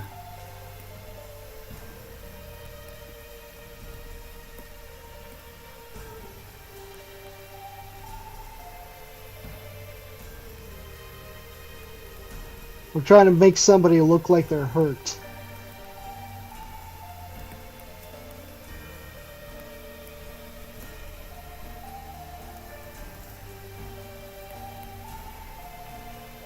Wait, what? I'm trying to draw somebody looking like they're hurt. Use some reference. Go run into a wall. You run into a wall and send me a picture.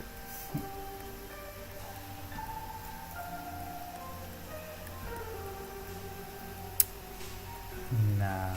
I like my face the way it is. Oh, actually, we should tell them about the podcast that we're going to be guests on May the 8th. We've got Gloria and Chief going on to talk about the project.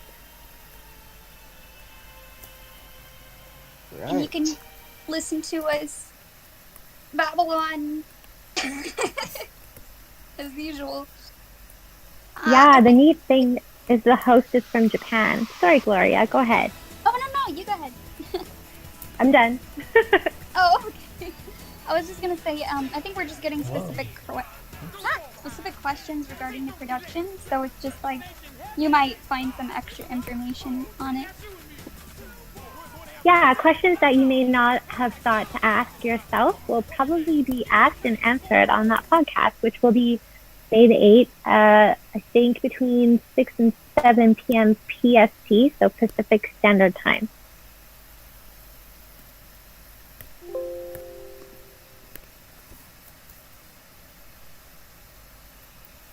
And who is going to be on the stream?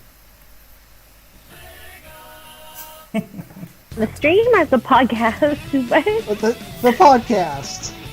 Oh, it's going to be Gloria and Chief, and it's by a guy named Bradley. Gloria and Bradley. Paul. I guess I can find. Yeah. Paul. Paolo. You call him Paul or Chief? Chief's kind of his nickname because he's the boss. Oh, I like the new music we've got. The Sonic 3 and Knuckles. Yeah, Project Chaos it's called. I just stuck it in the chat so so it can be, well, not the chat, in the Discord chat so someone can paste it in.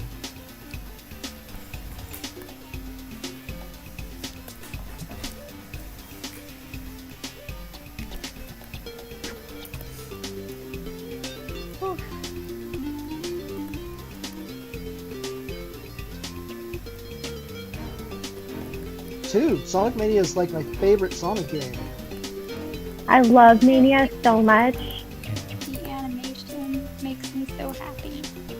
Oh, are you talking about the cartoon that they launched before the game? Oh, like, I don't know. I've only seen like clips for Sonic Mania.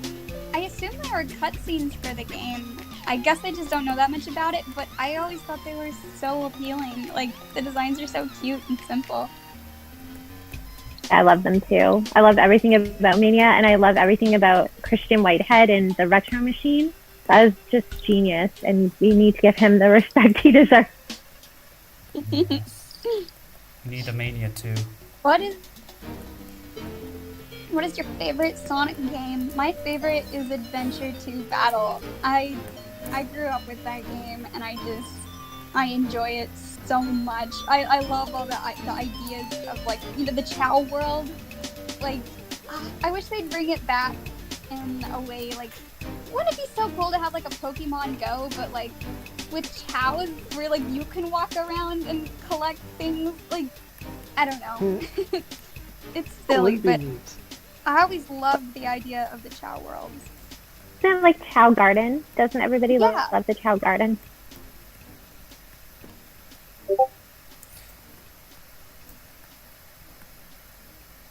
Yeah.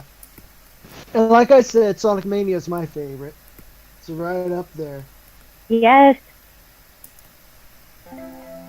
Sonic Jam. I love You said Studio that. Polis.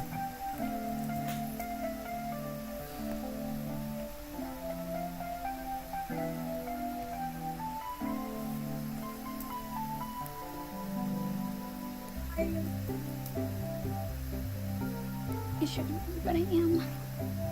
Okay, guys, I'm gonna plug my headphones in, and I'll be back in a bit, about 10 minutes. If you're still here, I'll be on the chat though. I'll still be doodling away. Okay. Okay, guys. Chat with you soon. See you soon. I love this music. I could just sleep to it.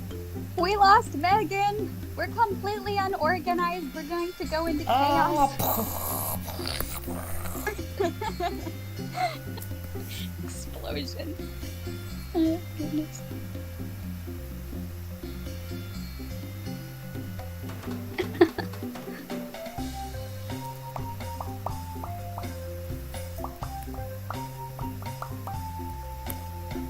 What is that? What's what? No. The bubbles? That was me. Oh, goodness.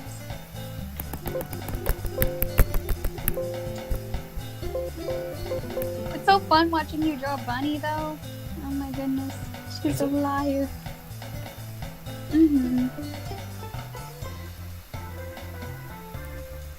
It's always fun seeing characters become alive. I've been doing a good job because it's a bit. You are. Don't worry about it.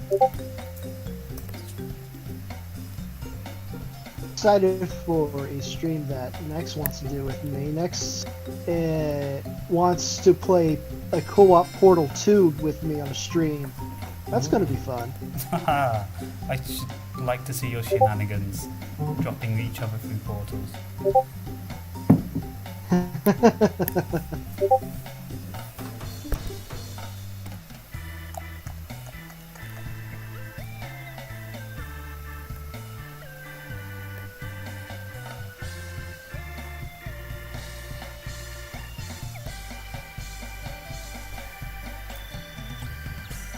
I can't wait on Discord to do a DLC I just downloaded for House Flipper, which is a game that I like to stream on Discord. Just kind of relax and doing House Flipper, which this new DLC is this HGTV version of House Flipper, where you're like being guided in these renovations.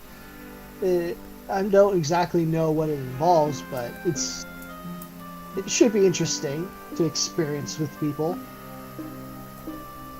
Did you find Knuckles on there? Like some kind of teeter-totter or something? Yes. There's this So little strange. spring thing that has the Ugandan Knuckles on it. Do you know the way? The description of the toy is the way toy. Did you show Megan? I don't know if I showed Megan.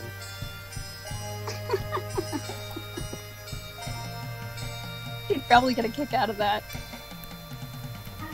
Unfortunately, I don't think I can show people on the stream, but I can, I guess, put it into the main chat here.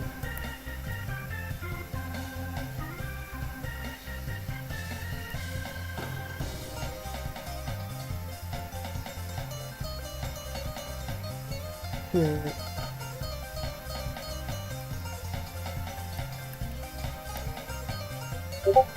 There, I posted it in the main chat so you can see it.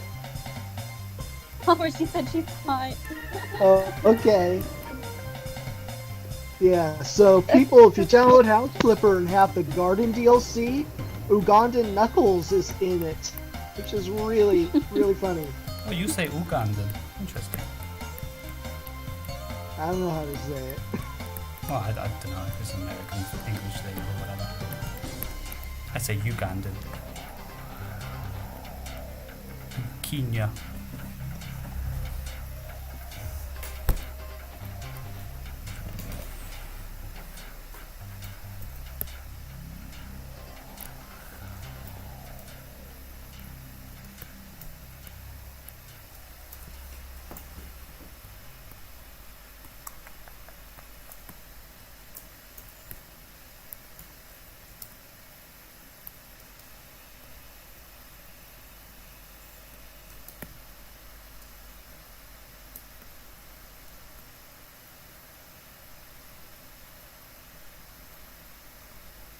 To draw a box sphere for Sally's muzzle.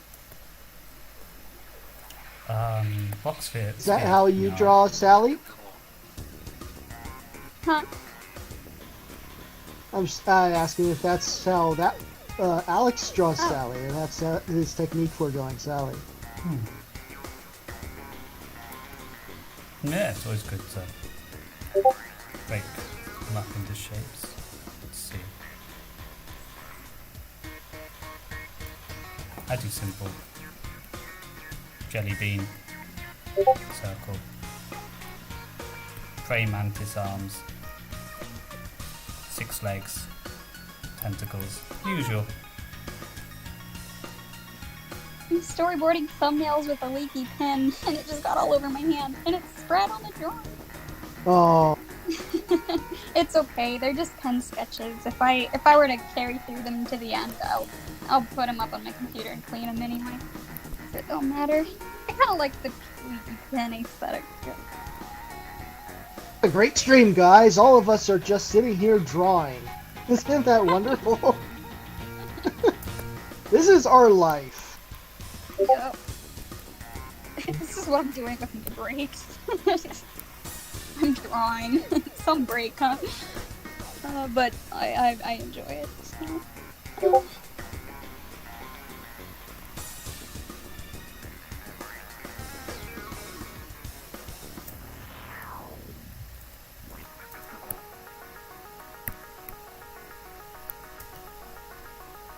Not sure we saw your Sally pic.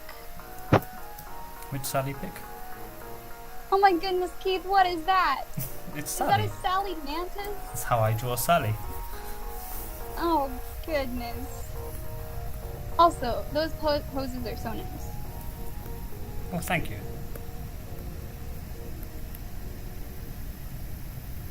Sally is just too cool for all of this. Are you gonna do like a really big stretch before her land? Like, Oh, yeah. Like the... your frame? I love Yes. doing that, the whole... This is the landing squished frame with the arms going, yeah, I've landed. And then right before it's the... I'm sure we'll see you pointing that out in a few minutes, Keith. One of my favorite things to animate is action, because I love that I can just go all out with exaggeration and squashes and stretches, and I can go fast. Gotta go fast. Gotta go fast. Vic Marrow, what was your opinion on the design changes between Season 1 and 2? I personally liked Tails' white shoes with red stripes in Season 1. You might be one of the rare ones. I thought it was pretty unique too. I think that most of us prefer Rotor from Season 1, not Season 2, which is why we went through with his Season 1 design. Like the addition of the... I mean, you can see the stuff that we did in Season 3, you can see our opinions on pretty much what we thought of the design changes. From all the stuff we decided to keep. With Sally, with the addition of the coat, might be one of the only things we really kept from Season 2, and her iris, of course. A lot of the other stuff we kind of written back to Season 1 stuff. I think that Tails, though, has his... is going to have his red shoes with the white front. Is probably going to be the thing in our thing. We probably won't have the white shoes without stripes.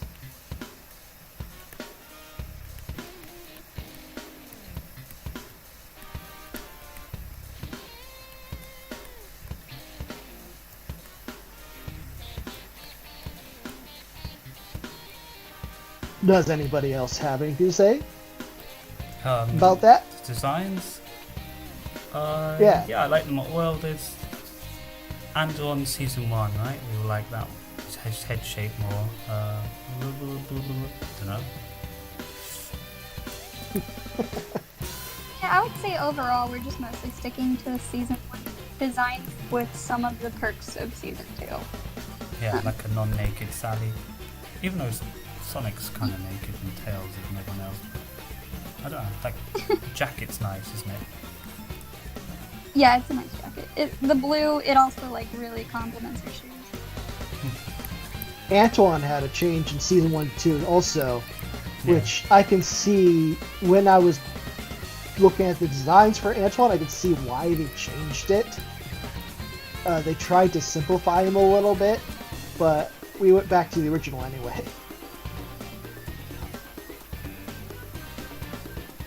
The new one in Season 2 looks a little weird.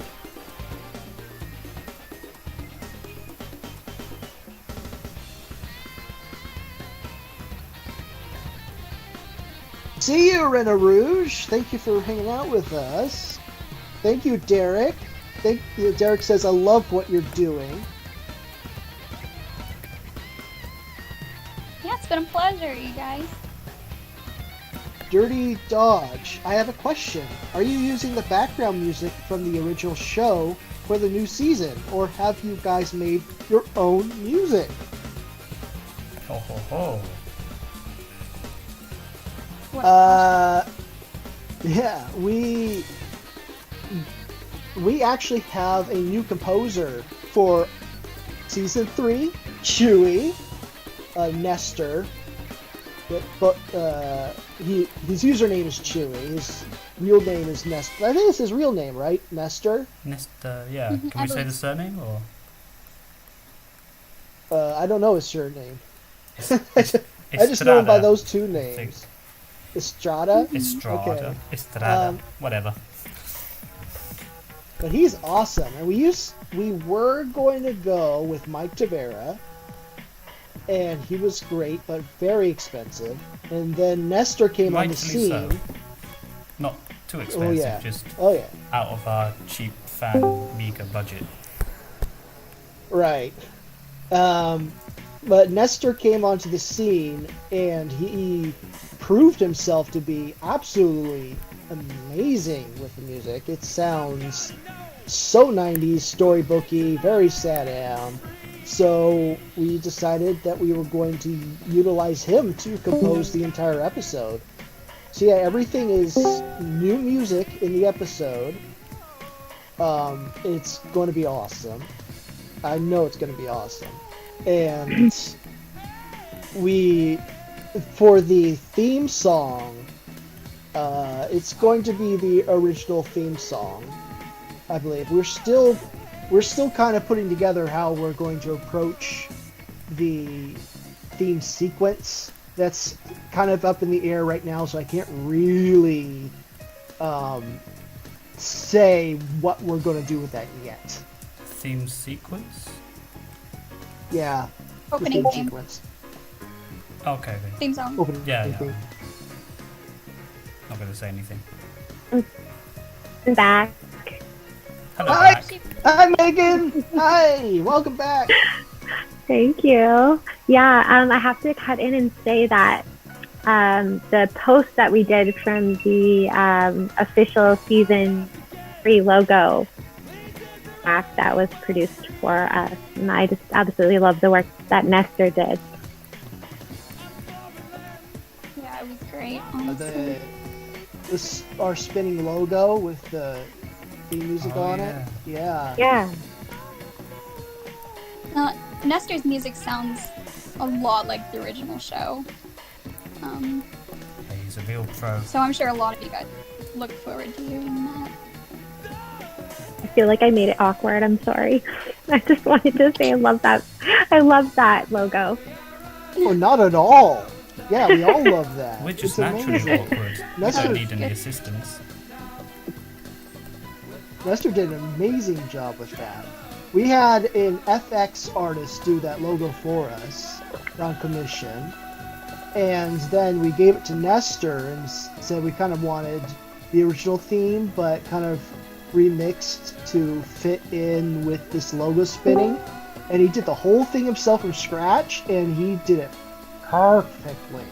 It's insane. None of that music is from the original. That is all Nestor.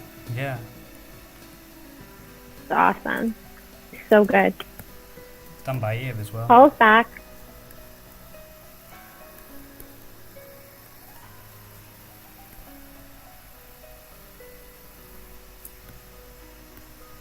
Hi, Paul. I see you. Is Chief back? Yes, Oh, but he's everybody playing silent. He's gonna scare us with more bad news. Oh yeah, this is what I mean about being slow.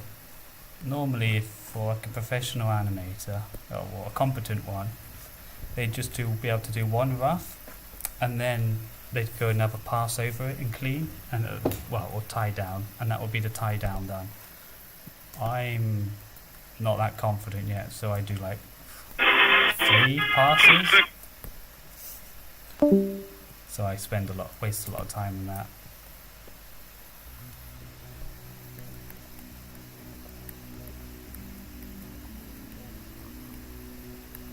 What was that? What? Whole 1940s newsreel sound. I'm not sure what that was either. But he had some music on. Probably Chief trolling us in the back. I wouldn't doubt it. Thank you, Dirty here. Dodge. Aw, thank you, Dirty Dodge. See, these are the comments that make my day. Thank you so much. You really are amazing, aren't they? Alex Sturge says the animation you're making don't look cheap. We're trying. No. And I make it look more expensive by taking my sweet time.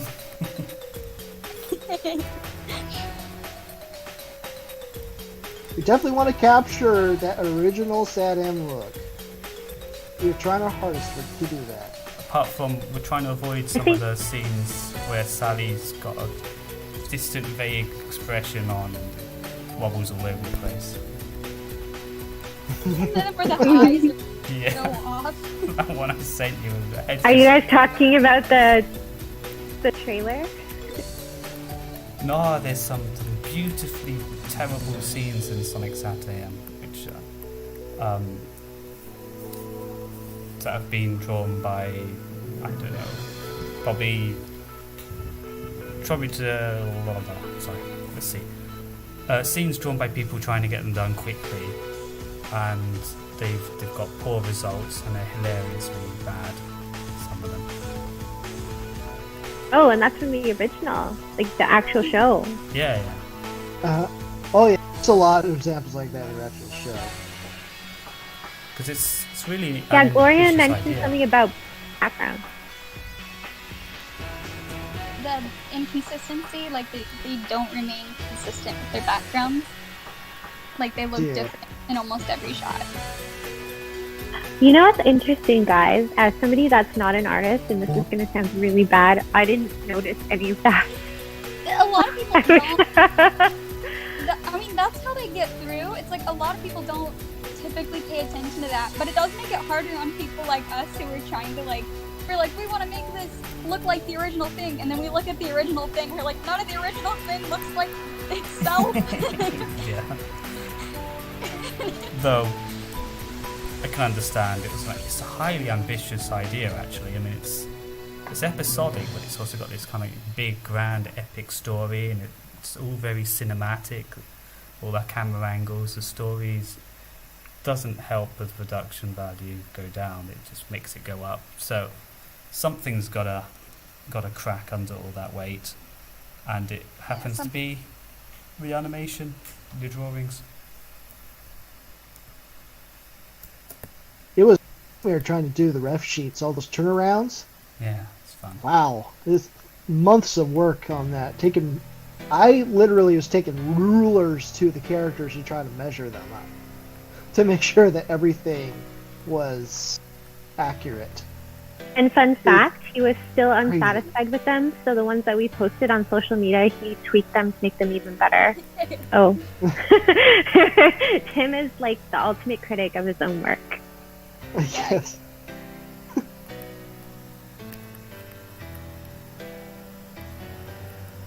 Thank you, Ron. I drew those like 3 years ago, so there's definitely stuff in there. Like, oh, there's just stuff I can do better here. Yeah, that Sonic one, people really love that one. I'm glad. I'm really glad.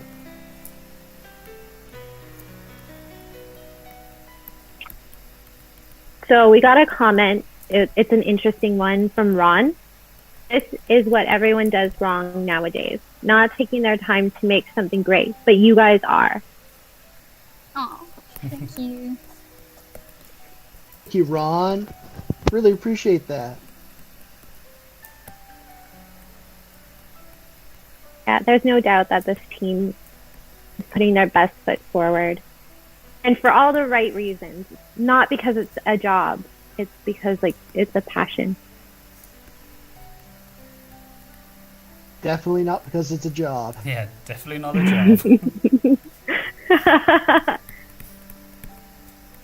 Wish it was. I want to use old animation cells to animate stuff with. Oh yeah, they're wonderful. You mean like actually painting on it and then hanging it on your wall or something? That's a question to the person in the chat.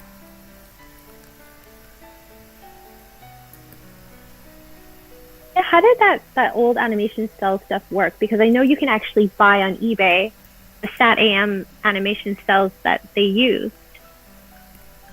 It's because Cells they are were actually traditional. very rare. They weren't digitally made. We're making, we're doing, most of our animation is digital, for the sake of saving time and also paper. Although we do have an animator who is working traditionally on paper, but back then it was all paper.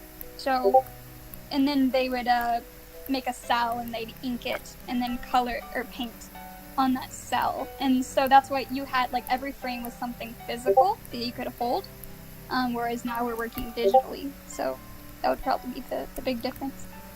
Yeah, they would paint it on these clear acrylic things. I think they're acrylic, plastic. Clear plastic sheets.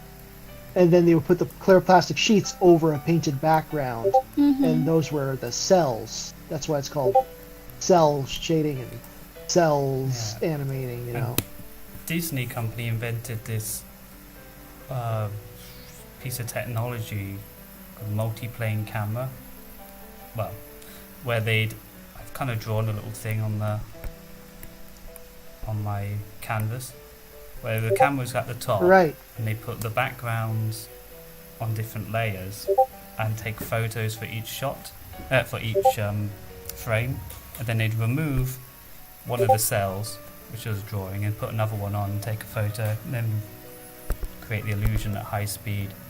But what they did a lot of fun techniques, because it was traditional back then and not digital, it was analog. So things for the compositing team, where you get all the special effects with the light shining and everything, they'd have to do that. They have to be very creative by shining light from the bottom of the underneath all the cells in different areas, and take photos of the light going around. Or when they've turned it into film, they scratch little holes and shine light through. So you see in a lot of the Don Bluth films where they got sparkling diamonds, you know that effect? Well, that was done by getting the little what are they called when you get the reel of film from a camera. What's that? The negative or something. They scratch. The negatives, yeah. Yeah, they scratch little holes in that. Or scratch a bit of the film off and then shine light through, and it creates that sparkly effect. Sparkly effects. I like sparkly effects. Yeah. Keith was saying before with the backgrounds, that's how they created parallax, which parallax is like the furthest, like really far away objects would move less than objects that are closer to you when you're moving from left to right or something. Like they when call you're it going in a car parallax. and you see the mountains in the distance, and then the trees really close to you, go whoosh pie. Right. And so they would create parallax in animation by having multiple levels of backgrounds on clear sheets.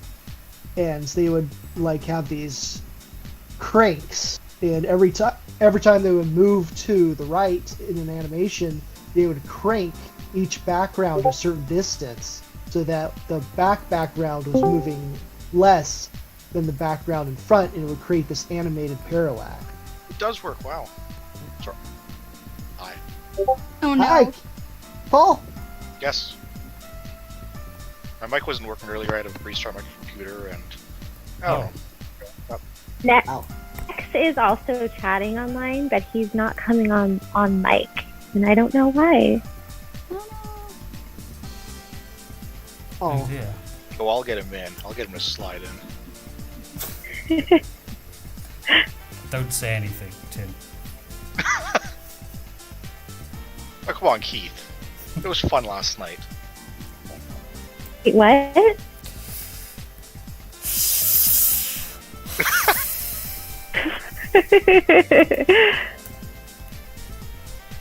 You just gonna stay silent. I am alive. Oh, inside jokes are fun. Inside.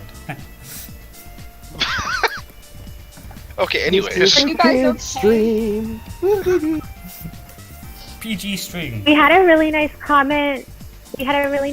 From Deborah Richardson, who says that he's excited to see season 3, and he thinks that Ben Hurst would be proud of. What do you think about that? That's sweet. Thank you. It's kind, and that's our goal. It's, I guess, to pay homage to the late Ben Hurst and kind of try our best to half realize his dream, if we can. That's absolutely correct. This whole project pays absolute homage to Ben Hurst. I guess we're gonna have to put a tribute at the beginning of the episode, right? I think we can manage that. And Christine Kavanaugh, too. We actually have a very yes. talented bunny that sounds very similar to her, and we pay our deepest respects to that voice actress as well. Definitely. Chapter 7 is very much dedicated to her. For anyone who reads the comics. Or the short we have going on right now. Oh, yeah, hair care. Hair care. Gotta care for your hair. You know, I actually have a rabbit at home. Oh, what's your bunny's name?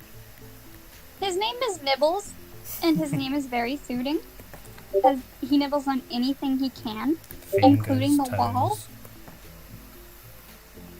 Mostly the wall. Head, shoulders, knees, and wall. toes. I'm half a corpse. I actually have some videos with my rabbit doing the bunny voice. Oh yeah, they're adorable. Those are fun videos, actually, those little shorts you did.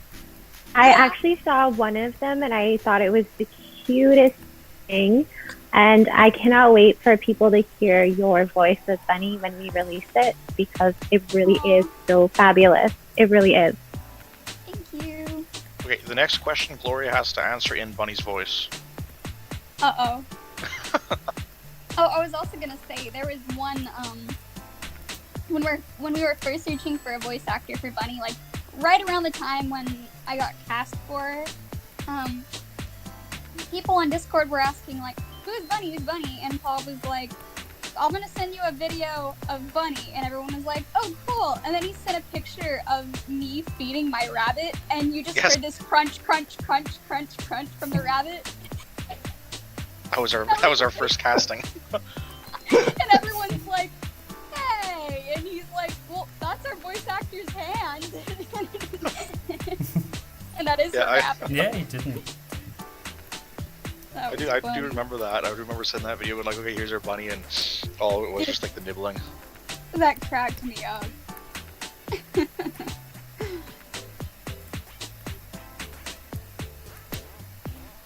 So Ron then asks, do you think of starting a Kickstarter to help move it along? Well, we do have a Patreon, and you're always welcome to become one. We have so much amazing content on Patreon that would blow you away. Especially today's post. Well, oh yeah, that's so good. It might be something we can consider in the future. I recently started one for my thesis film, to get funding for like audio to help support the film, and it's been picking up. So like, I mean, it's something we can consider in the future because Kickstarter is actually a pretty simple, easy way. What's the difference between a Patreon and a Kickstarter? Patreon's more like a long-term thing, and people pay like every month. But Kickstarter can be like a one-time payment from like people. But the thing is, like, you have to reach a certain goal within a time limit, or you don't get the money. But the thing about it is, it encourages people to like hop on and then contribute because it's like this thing has a limit. So like, I'm not saying like get rid of the Patreon or anything. Definitely keep that, but it might be something to consider in the future. Yeah. Would donate to a Kickstarter. Yeah, it's like you can get a lot of money in a short amount of time through Kickstarter, but it's not like a long term. Okay, thank you so much. I had no idea what the difference was, so that is great knowledge for me. No problem. I just learned recently. So.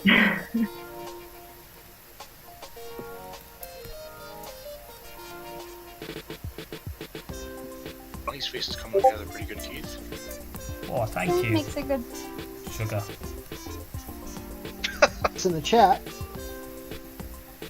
Ronson makes a good point, says I'm aware, but I feel like those not able to pay every month, it would be a way to help more already. Is there a way that you can just pay? On Patreon, like... there's actually a lot of people on our Patreon that pay only like one-time payments.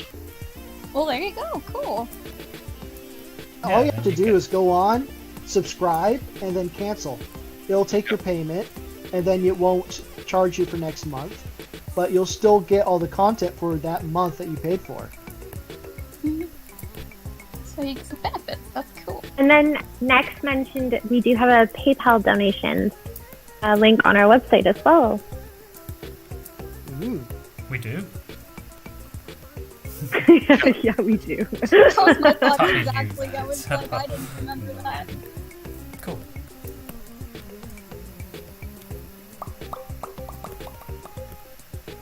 Now time to draw Bunny's rump.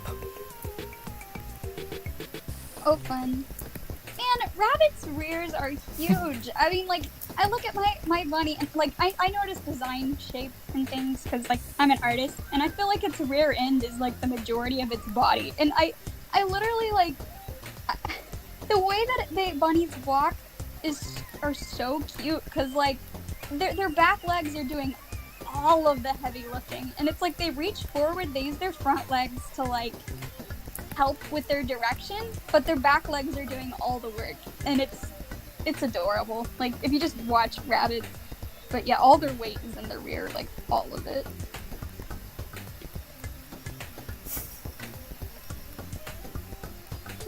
I know I'm goofy. I'm an animator, so I have to watch the motion, and then I like, oh, you know, the design. And no, I've gawked over that rabbit way too much because I just think it's precious. Bunny's legs are robotic. True, and they even have more weight.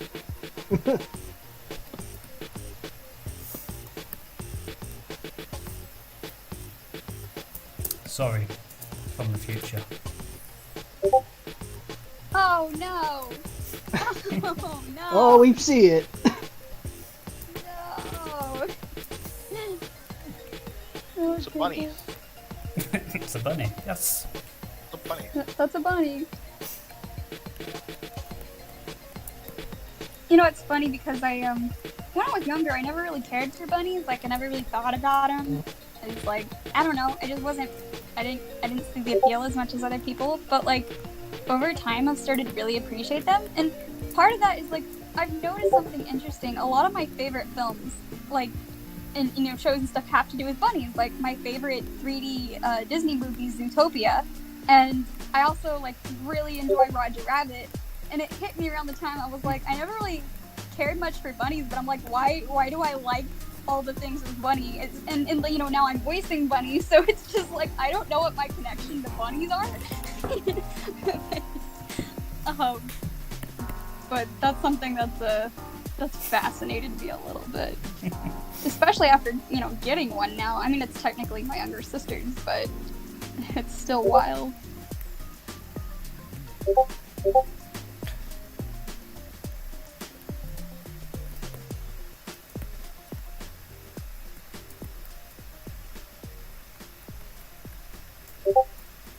Okay, interesting question. Would you ever put characters from the Archie Sonic comics or other Sonic games in the background? They are. Oh. If you watch the very opening scene, it's on YouTube, the party scene, you will actually see some of them. Allegedly. Spoiler.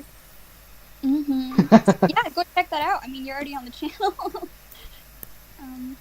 Yeah, not only that, we got, other than that, we also have cameo of a few OCs from a famous Archie and IDW Sonic artist, Jennifer Hernandez. She has very famous OCs, and a couple of hers are in there. Ruby and Crystal, who she has snuck into the Sonic comics sometimes while she was drawing for them. Do you have any Satam merch? Yes. You do? I actually have the original concept drawing for Sonic's backpack in my collection. Oh, that's sort of okay. Oh, I thought he was asking if we were going to have any, but I guess he is asking, do we personally own any merchandise from the series? The answer to that for me is no, but yes for him. That'd be pretty cool. I saw Captain Sorzo says, even as relatively lax as Sega is regarding copyright enforcement, wouldn't a Kickstarter pose a greater risk of triggering a cease and desist notice? Actually, probably. Like, the only thing is, like, on our Patreon, we don't actually showcase Sonic. We only show art from, original art from Season 3, so it doesn't warrant anything like that. But, I don't know, Kickstarter might be a little bit more, what's it called? A little bit heaty. Huh? It's a little heaty. Yeah, maybe. It could. That's a good point. It would definitely, like, even if it were something we'd consider, it would have to be something we'd really have to look into first.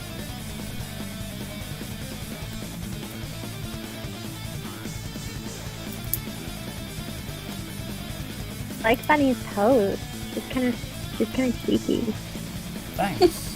I'm sure it's something about the face. I can't quite put my finger on it. It doesn't look right. I love that Bunny's, like, she's sweet, but she's also got attitude, but it's, like, the best kind. Yeah, I agree with you.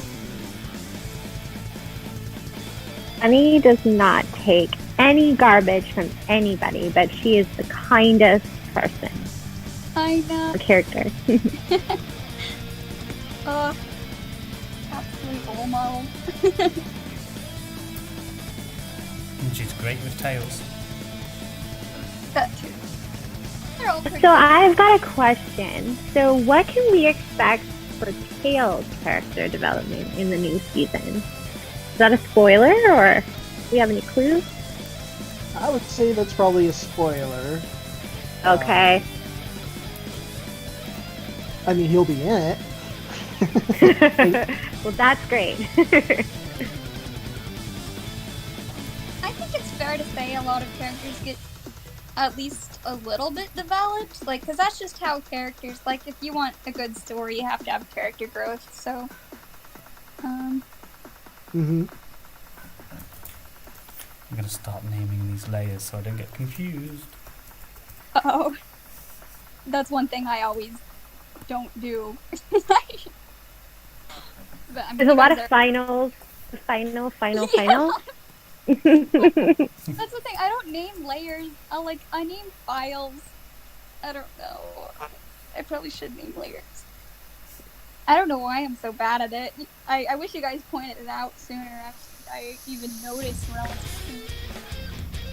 It's just like, I gotta Professor get always done. telling me to name my layers. I never do either, though. I never name my layers.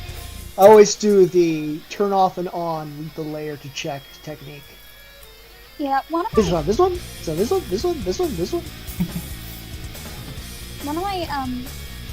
One of the reasons I don't is I often use layer comps, especially for like storyboarding, where it's like you can have a selection of layers, and it's like a layers for your layers, and so what you do is you have like a bunch of layers and you have them turned on for one layer, and on your second layer you can have multiple layers turned on for your second layer, and so it's just like you can have one shot flip to the next, and you can just click through them. It'll automatically turn on those layers that you assign.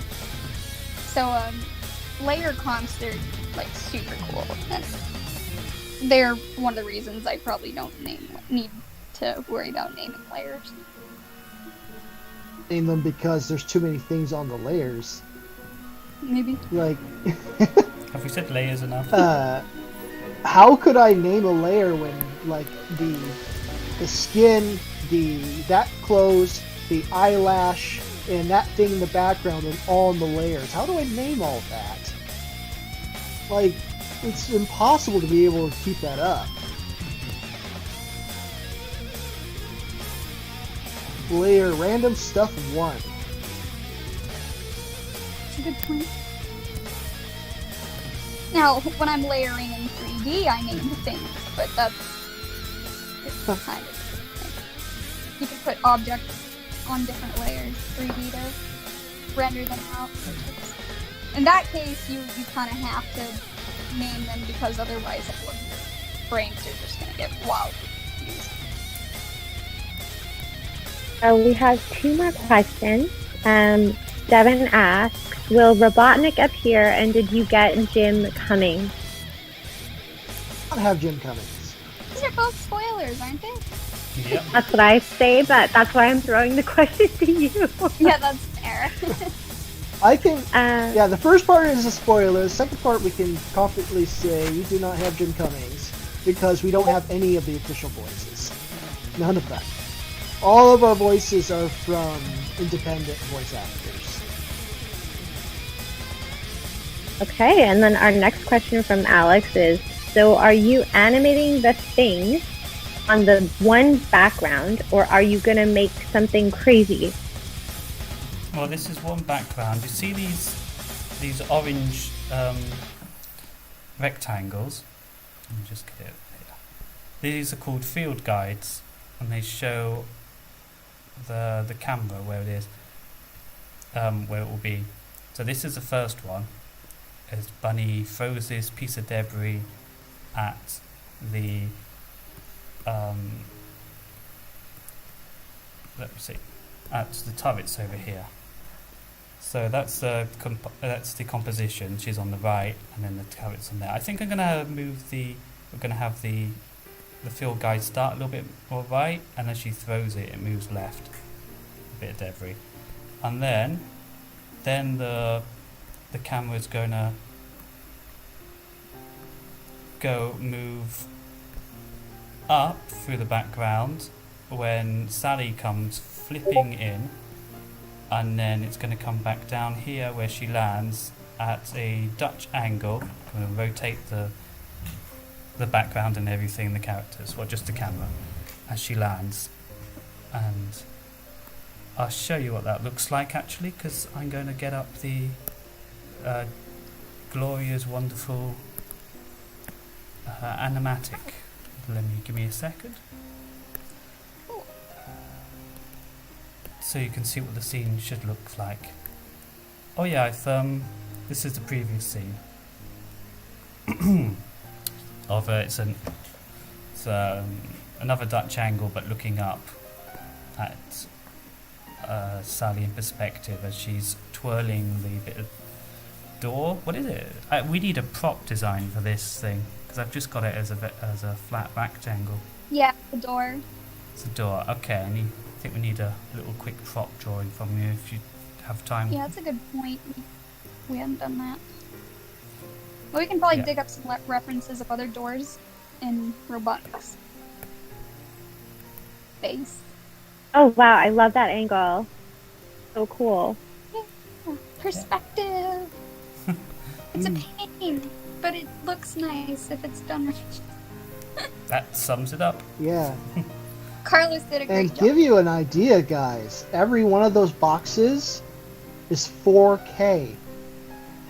So you can imagine that being a 4K TV and how big those backgrounds have to be Oh yeah. in order for us to be able to zoom in that far and still it being 4K quality. Yeah, Carlos did an amazing job with that.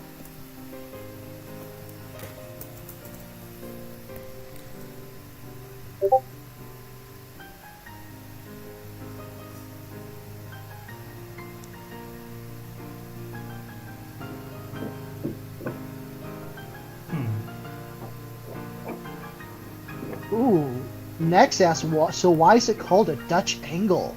Do you know the answer to that? Vintage in Holland? I don't know. Gloria, help me out here. I don't remember. I just know that's what it's called. I wonder if that's like supposed to happen. Maybe the Dutch did it first in the film. I'll look it up. It's a really good question. I probably learned it, but I can't. I learned too much, so my brain just kind of yeeted out a lot of information to retain the important things. You've forgotten more than most people have learned.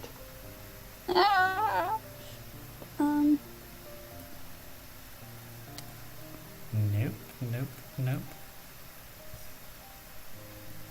Careful there, Keith.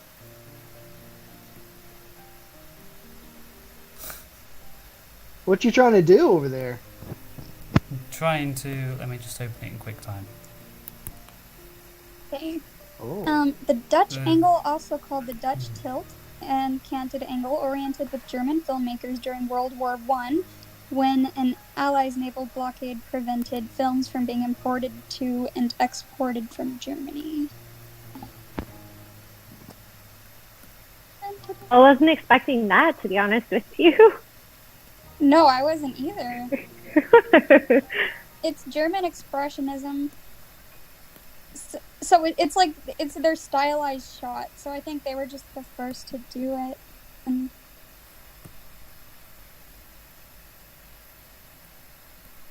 the Dutch angles are super cool. They make things look more dramatic. And they kind of give us, especially if a background is flat, tilting it gives it a really nice sense of energy. Like we had one background where the characters are running, and it was, it was nice, it worked, but then we tried to tilt on it, and it just made the background look so much more dynamic, and especially for the characters running into the foreground, it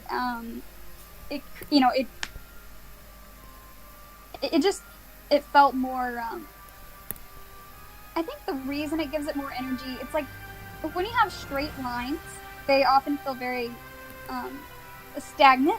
Like if you have like a cube, that doesn't go anywhere. But if you tilt a cube on its side and you look at it, that cube's gonna fall one way or the other. So when you have lines at diagonals, they often they portray a sense of energy just naturally. And so tilting like a flat background on its side creates a sense of like motion, a feeling, and it will like enhance any motion in the shot. Okay. It also just feels more. Sorry. Carry on. What? The screen is carry set on. black. Can you guys see the video? Oh, there it is. Yeah. There we go, that's Hey, the animatic. that's awesome.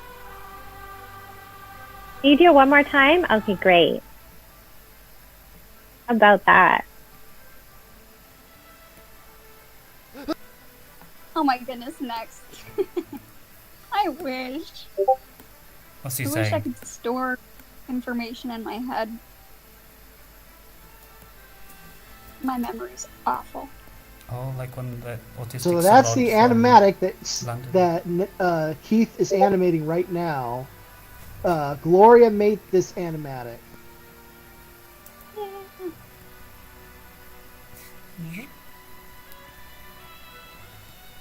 That's amazing. I can't believe you just did all that. Thank you. You guys are incredible. You blow my mind every day.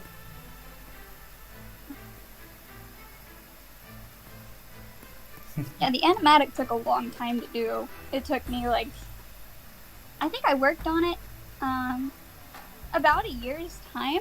Most of it was done over summer, and then I wasn't able to finish it, and so I had to work on it in my free time after that.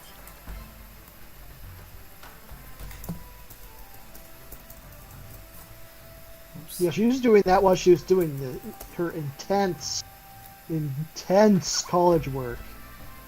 Yeah, we have to give you a standing ovation, girl. That's amazing. You guys are so sweet. I had to put it on hold a lot. I think I wrapped it up. I think the last that I did was on like a Thanksgiving break one time. And I was literally like by myself that entire week. Because I decided not to go home. And I think I just like worked on wrapping it up. It was nuts.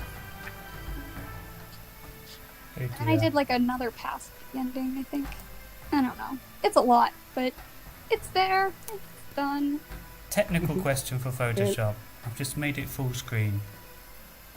Is there a shortcut button that can get rid of it? So I haven't got the toolbar at the bottom to select all the... You're saying you accidentally put it full screen? Yes. How can Gloria, how can he exit full screen mode? Let me Google. You don't have any sort of options at the top? Any like I've got the options windows at the top, or view? but it's just it's just Photoshop on view. the screen. There's no.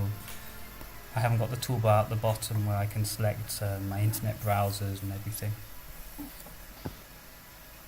You broke So it, it's not Keith. I'm a Photoshop, noob. it's like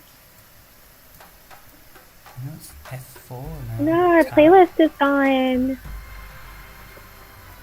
wait. So is it in Photoshop or you said it's like your Safari and stuff is gone? Yeah. He means his Windows toolbar. What computer do you have? Are you sure it's because of Photoshop? Yeah, I've just clicked something, some shortcut. Yeah, I can't even exit Have you tried out. pressing escape? Nope, that's sensible, but it doesn't work. Let me look it up. I got Google or I got the internet. Okay. Well, I'll carry on drawing. I guess. What can I draw? Spot. What's it? So 20%. press the escape key on your keyboard. Nope. No, Control Alt something. Delete. Holding down the FN key. The which key? Holding down the FN key. And press F11. That could be. No.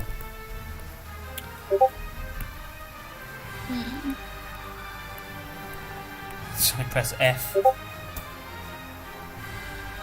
Oh yeah, F worked actually. Yeah, I literally just pulled that up and it just, like, right when you said that, I just press the letter F. Well, there we go, now we know. I said it out as a joke, you know, press F to pay with respect. or Oh, whatever. it was actually it. That's awesome. Well, when in doubt, press F. Okay, we've got another question from Captain Nabel7. Would looking at production material be considered looking at spoilers? Like looking at the production of this project, for example?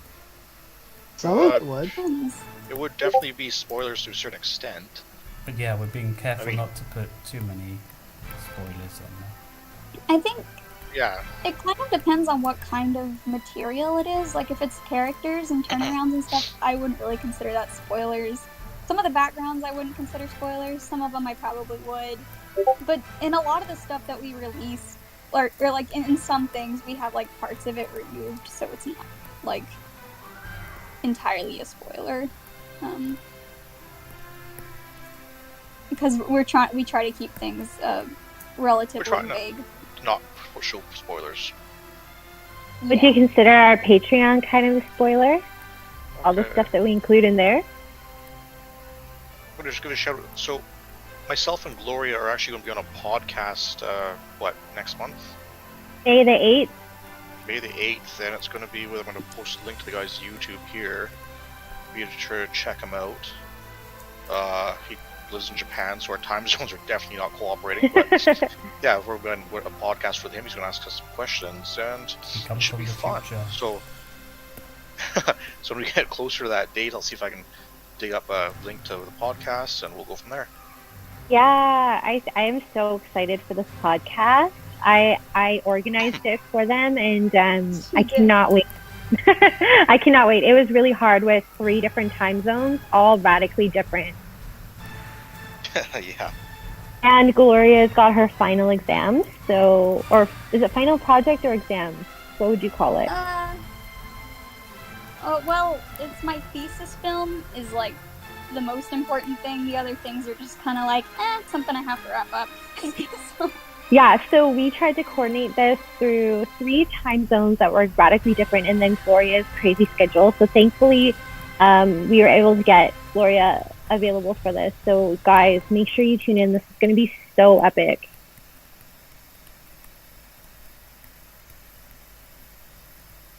I always feel like I make things awkward because everyone stops talking after I say something. No, we're just totally trying to enamored embarrass by you. your voice. Oh dear, I knew I shouldn't have done this. Oh no, you're doing great. We love having you Yeah, on you're here. worrying too much. I'm like red in the face right now. Aw. We're just drawing over here. Yeah, I'm being rude and ignoring No, everyone. people are silent with me too. You ever notice that? I get done drawing, everybody just shuts up. That's because we don't like you. I mean, I'm joking. I'm joking. I like him sometimes. Sometimes. Sometimes. Those are so savage. We all I'm like- just kidding. I know. Low key burn. Oh. Now I'm just imagining low Oh, key I love from the Thor. motion Sally right now. That ear and the eyelashes going back and the hair. Love it. I love her eyelashes.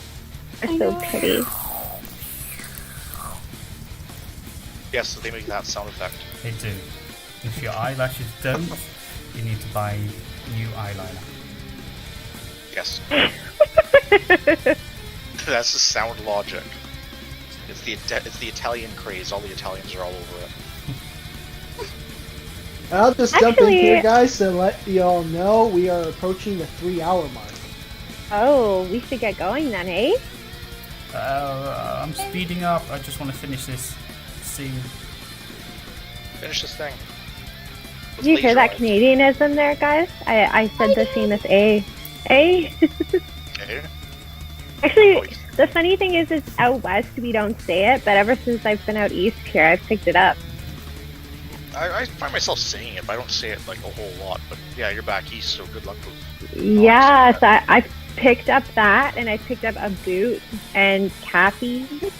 Oh, I'm so Terrible. happy to hear You picked whenever up a boot. Paul You actually says say a boot. Boot. I don't say a boot. You do. I say a Don't boot. ever say that. That is an Eastern thing, and if you ever say it, you will be expelled from the province of British Columbia. I say about. About, yeah, right? About. That's about. And you know what? They say Toronto, Tirana. They don't say Toronto. Trana. Trana. Trana. Chat room in the season chat is now filled with these two talking about Canada. Oh, sorry, my It's bad. just lines and lines and lines of these two talking about Canada. Well, because she's back east now, so it's fun. Sorry, we just like Yeah. make fun of back east people. We don't We're from like the west. Yeah, the West and the East are totally different, and we don't like each other. What's the chat saying then? I think this is the That's the first first- A I've yeah. ever heard Chief. I guess I don't say it that often. It does sneak out once in a while. Yeah, Westerners don't say A. It's a Eastern thing. We sound more like California. That is true. Radical, dude. Like, totally So chill. radical, totally Catch chill. 10. Yeah, high five. Like, oh my god. Yo. We're losing viewers because we're talking about Canada. I'm sorry. We're gonna upset somebody from Toronto. Oh, Canada! Sorry, Ron. Blame Yes, Megan. that smear frame. Oh my goodness. How are you doing in Toronto right now? How's the whole lockdown situation in Ontario? Must be getting kind of upsetting. Hey, Ron? Oh, yeah, it's very bad. We don't have vaccines, and my husband, you guys know, is a doctor, and he's on call right now, and yeah, it's pretty bleak. So, major hugs to everybody in Canada, especially out east right now. We're barely hanging on. Ron Zent's from Canada. He's repping the east. He's from Toronto. Or would you like me to say Toronto? Toronto. Alex is here too from Newfoundland. Oh, that's cool. Newfoundland! How about that there? Bye. What? Oh, I messed it You totally messed it up. Okay, for those of you guys that are not aware, Newfoundlanders are very, very east coast of Canada. They're very cool people. They speak with like an Irish accent, and they have their own dictionary because they speak their own English language. That's amazing. Really? That's friggin' amazing. Their own English language? Like a dialect or an actual language? It's a dialect, but it's if you listen to it, Keith, you would think you were listening to somebody on the western coast of Ireland. Is it diverse, like as in Ebonics are different? It's a good strategy, Alex. That's actually a very good strategy. I'm trying to do the same thing. I live in an isolated town, and I have zero plans of leaving my isolated town right now. This is the only way. Yeah, I'm on the mainland, but the only way to get out is by ferry or plane. So I'm not going anywhere. Alex, I was originally from the other side of the country's island, Vancouver Island, and I wish I was there now. There are like no cases, and that's because there's no way on the island right now. Cool. And Italy is pretty bad as well. Then we're going into an orange zone soon, so that means my wife's gonna start going back to school in person rather than using a computer and Zoom. Man, I tried using Zoom once and I totally failed. You boomer. I love Zoom. You're acting like a boomer there, Chief. Okay, so I don't have an Instagram. I have a Facebook. I don't have Snapchat. I don't have... Okay, I actually have no social media presence, basically. And no, I don't know how to use Zoom because I tried once and I couldn't get it to work and I gave up. I said, screw it. I'm not the most technologically sound person.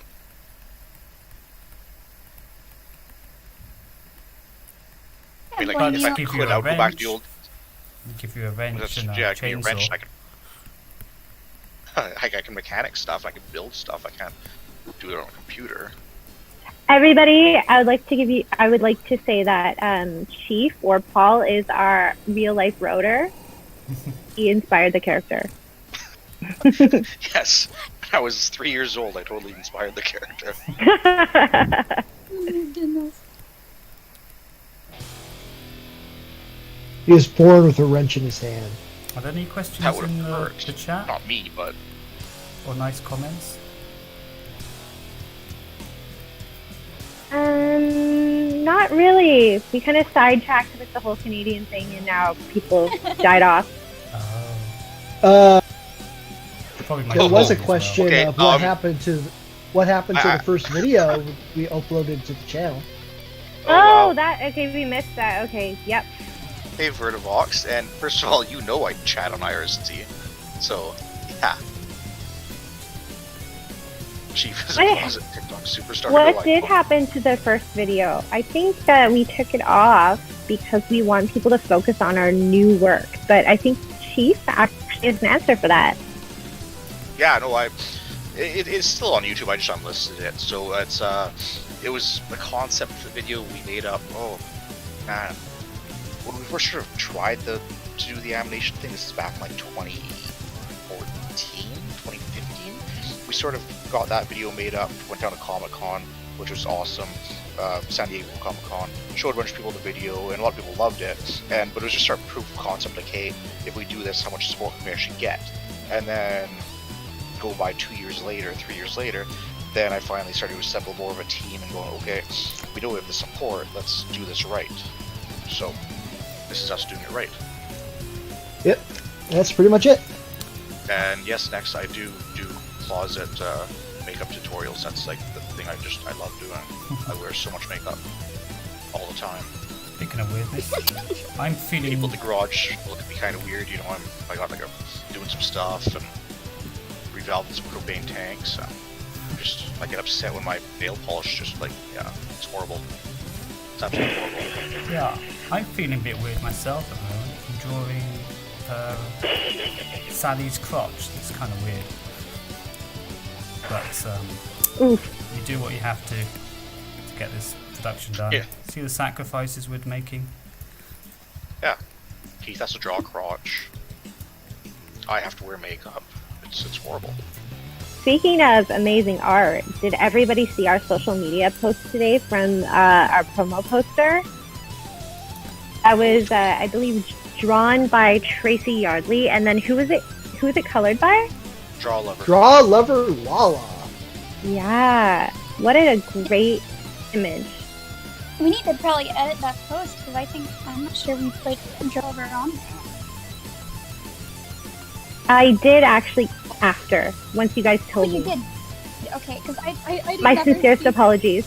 No problem. I didn't remember who it was, and then I didn't see Tim get back. So okay, you've already got it then. No worries. I did, yeah, just to make sure that she got all the credit. And the guys actually, or the team showed me that an amazing fan actually made that promo image into their bedspread, and it looked really great. Oh, that was an awesome bedspread, actually. Who would have killed So that good. as a kid? Me too. I'm educating my son on Sonic Satam, so he's getting to watch all the episodes. Like a good dad. Yeah, he's learning the intro song as well. He sings it, Aw. Oh, picking up on the attitude part and whenever he says Sonic. He sings okay. it. Can we talk about how the 90s Sonic was the ultimate rude boy with an attitude? I miss that Sonic. The 90s Sonic. The 90s Sonic was an awesome Sonic. Yeah. I miss that Sonic too. It was very Sonic 90s. with it actual personality and attitude. I miss this Sonic. Yeah, he was. I love that attitude, that too cool for school kind of vibe. That was really cool.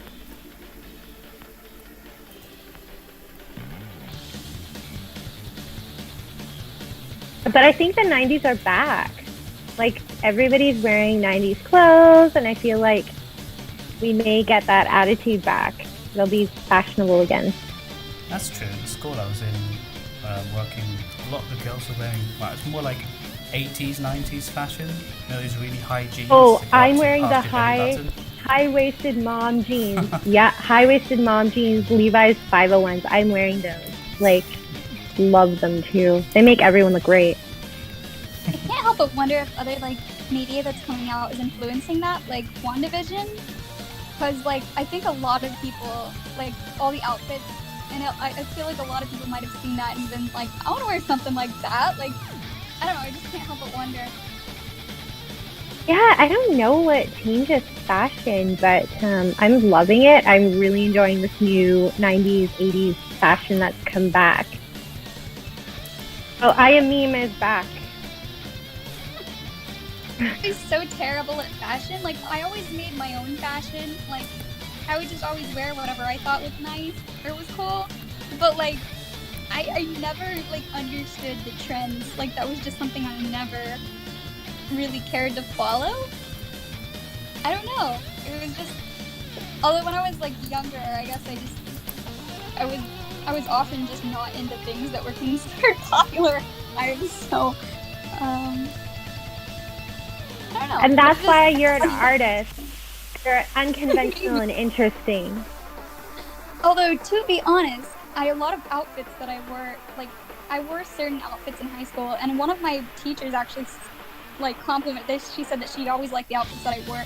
And then I started noticing other kids wearing things like what I wore. So I'm like, huh. Trend-setting Gloria. Maybe. Love it. I'm like, I guess maybe the thing is people have a tendency to try to copy other people to be normal, but they also like seeing things that are like different. And so like that was a note that I got like when I was like in college. I think someone mentioned it's just like someone said something about like give the people what they want, but I made a point. I was like, oftentimes people don't know what they want until they see it, until they're given options. And so it's just like you know, it's like people don't know what they like until they see more. So who knows?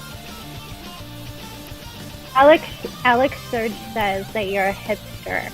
Do you agree? I guess so. I actually, How dare you? in college, did an assignment where we had to do caricatures of each other, because we were supposed to design ourselves as a caricature and animate ourselves. And while we were doing designs, we were drawing each other just to figure out what our most like prominent features were. And I was sitting in a group full of people, and I was like, I've never understood what my style was. And like 3 students like around me, they were just like knee-high hot pink sneakers, and I just started laughing because that was like a big thing. I love wearing knee-high sneakers. But then one of my friends, she's like, Gloria, your style is family-friendly punk. And I just, like, my whole world, it just started making sense. I was like, that is so true. And I just started seeing it in, like, all the outfits that I wore, because it was just, like, it's like, they're kind of, like, subtle, but they have, like, they're fun and, like, bright. I don't know, even in my artwork, too. But, that cracked me up, family-friendly punk. Like, that needs to be its own genre. I love that. Yeah, I've never really been trendy myself either, and a lot of my clothes I get from thrift stores, believe it or not. So, yeah, I've never been cool. I've never really cared about my clothes. Not really. I mean, I care at a certain extent, but I never try to be like trendy or anything like that. I feel like you are trendy, though. I just have this feeling that you are super cool, but we'll never know. I'm in Italy and my wife dresses me, so I have to be very trendy. Aww. Yeah, everybody in Italy dresses up all the time. Oh, yeah. I work at a garage, so I do not dress up. It's also, you know, we're in the middle of a pandemic, so, like, why dress up? Yeah, my sweatpants have never seen so many miles on them. I've worn my pajamas to class, like, so often. Like, I have a 7:30 class, because time zones in, like, the original class is 8:30, but since, you know, I'm in a different time zone, it's 7:30 for me. So, I have to, like, wake up, and then I have like an hour between that and my next class, and so I like to nap in that hour, so I just wake up with my pajamas, and I'll, like, maybe put a hoodie on so they can't tell, and then I'll go back to bed. So, they don't need to know. Yeah, that's pretty much me at work on Zoom. I'll put on a nice shirt that I'll have sweatpants on. They don't know. Can this be the new redesign for Sally? A new what for Sally? Redesign. Oh, goodness, I Redesign. love it. I love that wacky frame. Okay, Oh, the in-betweens. Oh, we've got a question. We have a question. What do you think of the book Animator Survival Kit? Have you guys heard of that? Nope, never. yes, heard of I'm it. actually looking at it right now. It's, like, right beside my desk. That's Richard Williams. That's, like, a staple book for if you want to learn animation. Like, get that book. Richard Williams is the guy who, wasn't it directed Roger Rabbit? Directed and the he wrote this animation. book, It was what's The his face animation, from that's right. Back to the Future who did the direction. Oh, Yeah, that guy, that. Zelik, Zemit. But anyways, Oh, well. it's fantastic. And, like, honestly, if you want to learn, like, or like improve, like, you can read and pick up a lot of tips. I've learned so much from that book just reading it on my own.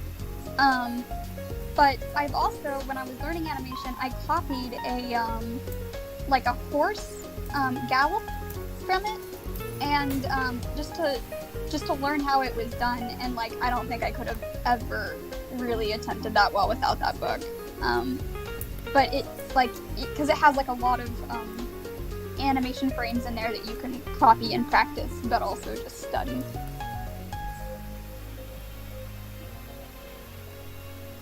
Oh, Next says that you got him to buy that book. Gloria! Yeah! That's awesome! I remember, it was like a couple, it was on a Discord stream. I sometimes on Discord I've done like drawing tutorials, like or more like demos, and just like shown how to do like different things like perspective and like little anime. It's not like super in depth. It's just kind of like the basics are just helpful little tips.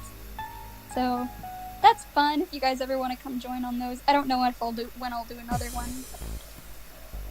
It's good times. Okay, I think I finished for the main poses for whoever animates this scene. Perfect. I might You're have looking to good, man. might have to get rid of Sonic just a sec. I was gonna say, can you tell us about that Sonic image? I was just pissing about. A little. Okay. There he is. That Sonic is me size. It kind of looks like the little silver Sonic in was it Metallic Madness Sonic Mania where you shrink? Okay. It kind of looks like that. Oh yeah, that's so cute. I love that idea. Ba-ding. Love that, do you? In Metallic Madness, what a great level. Yeah, so creative. Anyway, Yeah, there you go, Christian Whitehead and T. Lopez doing some amazing work.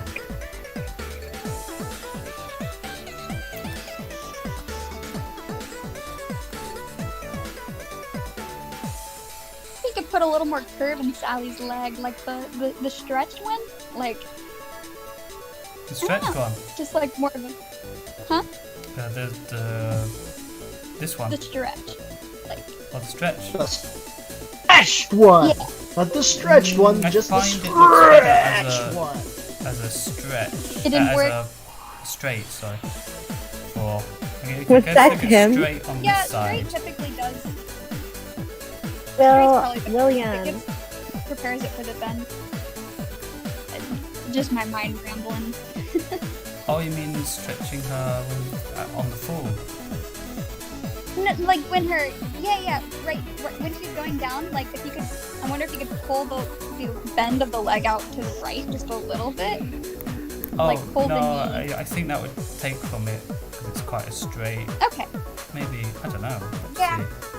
I could That's try the thing. it. Sometimes like Let's see. straights against bends are like the Oh, best that's- way to do that. But my brain's just seeing that and just thinking, I'm like, I wonder if that could have like more of a bend in the line of action. I know either way it'll look great, but I like to keep think the legs that are going to touch the ground. I like to keep them nice and straight just before good. they land, so you can have the body doing this. The legs keep straight, so when it comes in, it snaps into the. yeah, that makes sense.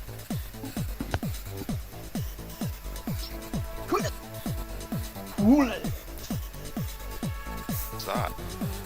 Some guy squatting. Oh, okay. I enjoy squatting. Okay. Find a nice place in the bush. That's random. Squatting. Find a nice tree. Oh dear. Do some squatting. Are you trying to work on your glutes there, Chief? Well, yeah, exactly. That's exactly what I'm doing. Right, shall we? See, that's more like what I'm doing. Oh my goodness. Oh dear. Oh, did it only get there Go. just now? I can't with these guys. No, I can't with Paul. Oh. I can't act like everyone's to blame. Okay, Thank you for first of all, making that distinction. Keith is in this boat with me. No, he's trying to drag Keith into it now. Yeah, big Oh, she beanie. I always get blamed for this stuff, and it's not my fault. The easy target. Generally, it's Keith. Yeah. Keith will draw something, I'll comment on it, then it's my fault. You guys aren't allowed to have ideas together. You can have we get ideas really separately. good ideas together. I'm not allowed to have But ideas. not to run. together. Chief, Next, either. you've got a compliment about your squatting. Alex says, make those glutes shine. Ho ho ho! Now we've done it. Right. Oh no. I'll make them shine for you. Oh dear. Oh, I gotta get pumped up now. It's getting sweaty in here. Oh dear. Stream going on for a little too long. Little too long. So next is also talking about the book, and he's going through chapter by chapter and doing all the exercises. So next is a member of our team, and would you guys say that he's like a beginner animator? Well, he's on the comic not stuff. beginning artist, but yeah, he hasn't done any animation yet that I'm aware of. Yeah, no, he's right now an he artist. is the comic probably will be artist an and animator graphic before artist, long. and he is a student animator learning the craft to attempt to maybe do some animation on season if he can get his skills up and be able to contribute. You'd love that. Keith, what are you drawing? Yeah, what is that? Is it a badnik? Yes. Oh, yes, Oh, I'm Sibling. pretty sure Oh no, Keith, no. Oh gosh. Oh dear. Oh wow. No. And that's officially, and on that bombshell, I think we should call it a night. Oh, before you... Yeah. For those of you guys that don't know, in Italy it's past 1 a.m. at this point, so we should give Almost 4 in the our morning. artist a big round of applause. It's almost win 4? Yes. Okay. Keith needs some sleep. He's starting to draw some obscure things. Yeah, we just want to say thank you to everybody here today. You guys are the reason that we are here and the reason why we keep going. So thank you so much. Yeah, we appreciate all of you being here today. It was great hanging out with you guys and answering your questions. Yeah, thanks for joining the really spontaneous stream that Keith threw at us like earlier this afternoon or earlier tonight. Just sort of like, hey, I'm gonna go live in about like 2 hours. You guys down? Sure. I guess we can Sometimes do it's that. like that. Yeah, exactly. So thanks, guys. Appreciate it. Right. Hit up the Patreon because I did post something awesome today. Otherwise, that's that. Yeah, see you guys soon, okay? Bye guys. Thanks for coming on the stream. Bye. And watching me doodle some random sketches. Oh, my back. I better go to bed. I'm just gonna let the stream run for a bit so it all catches up. And then I'll leave. Leave. We're caught up. That's See it. you guys. Ciao.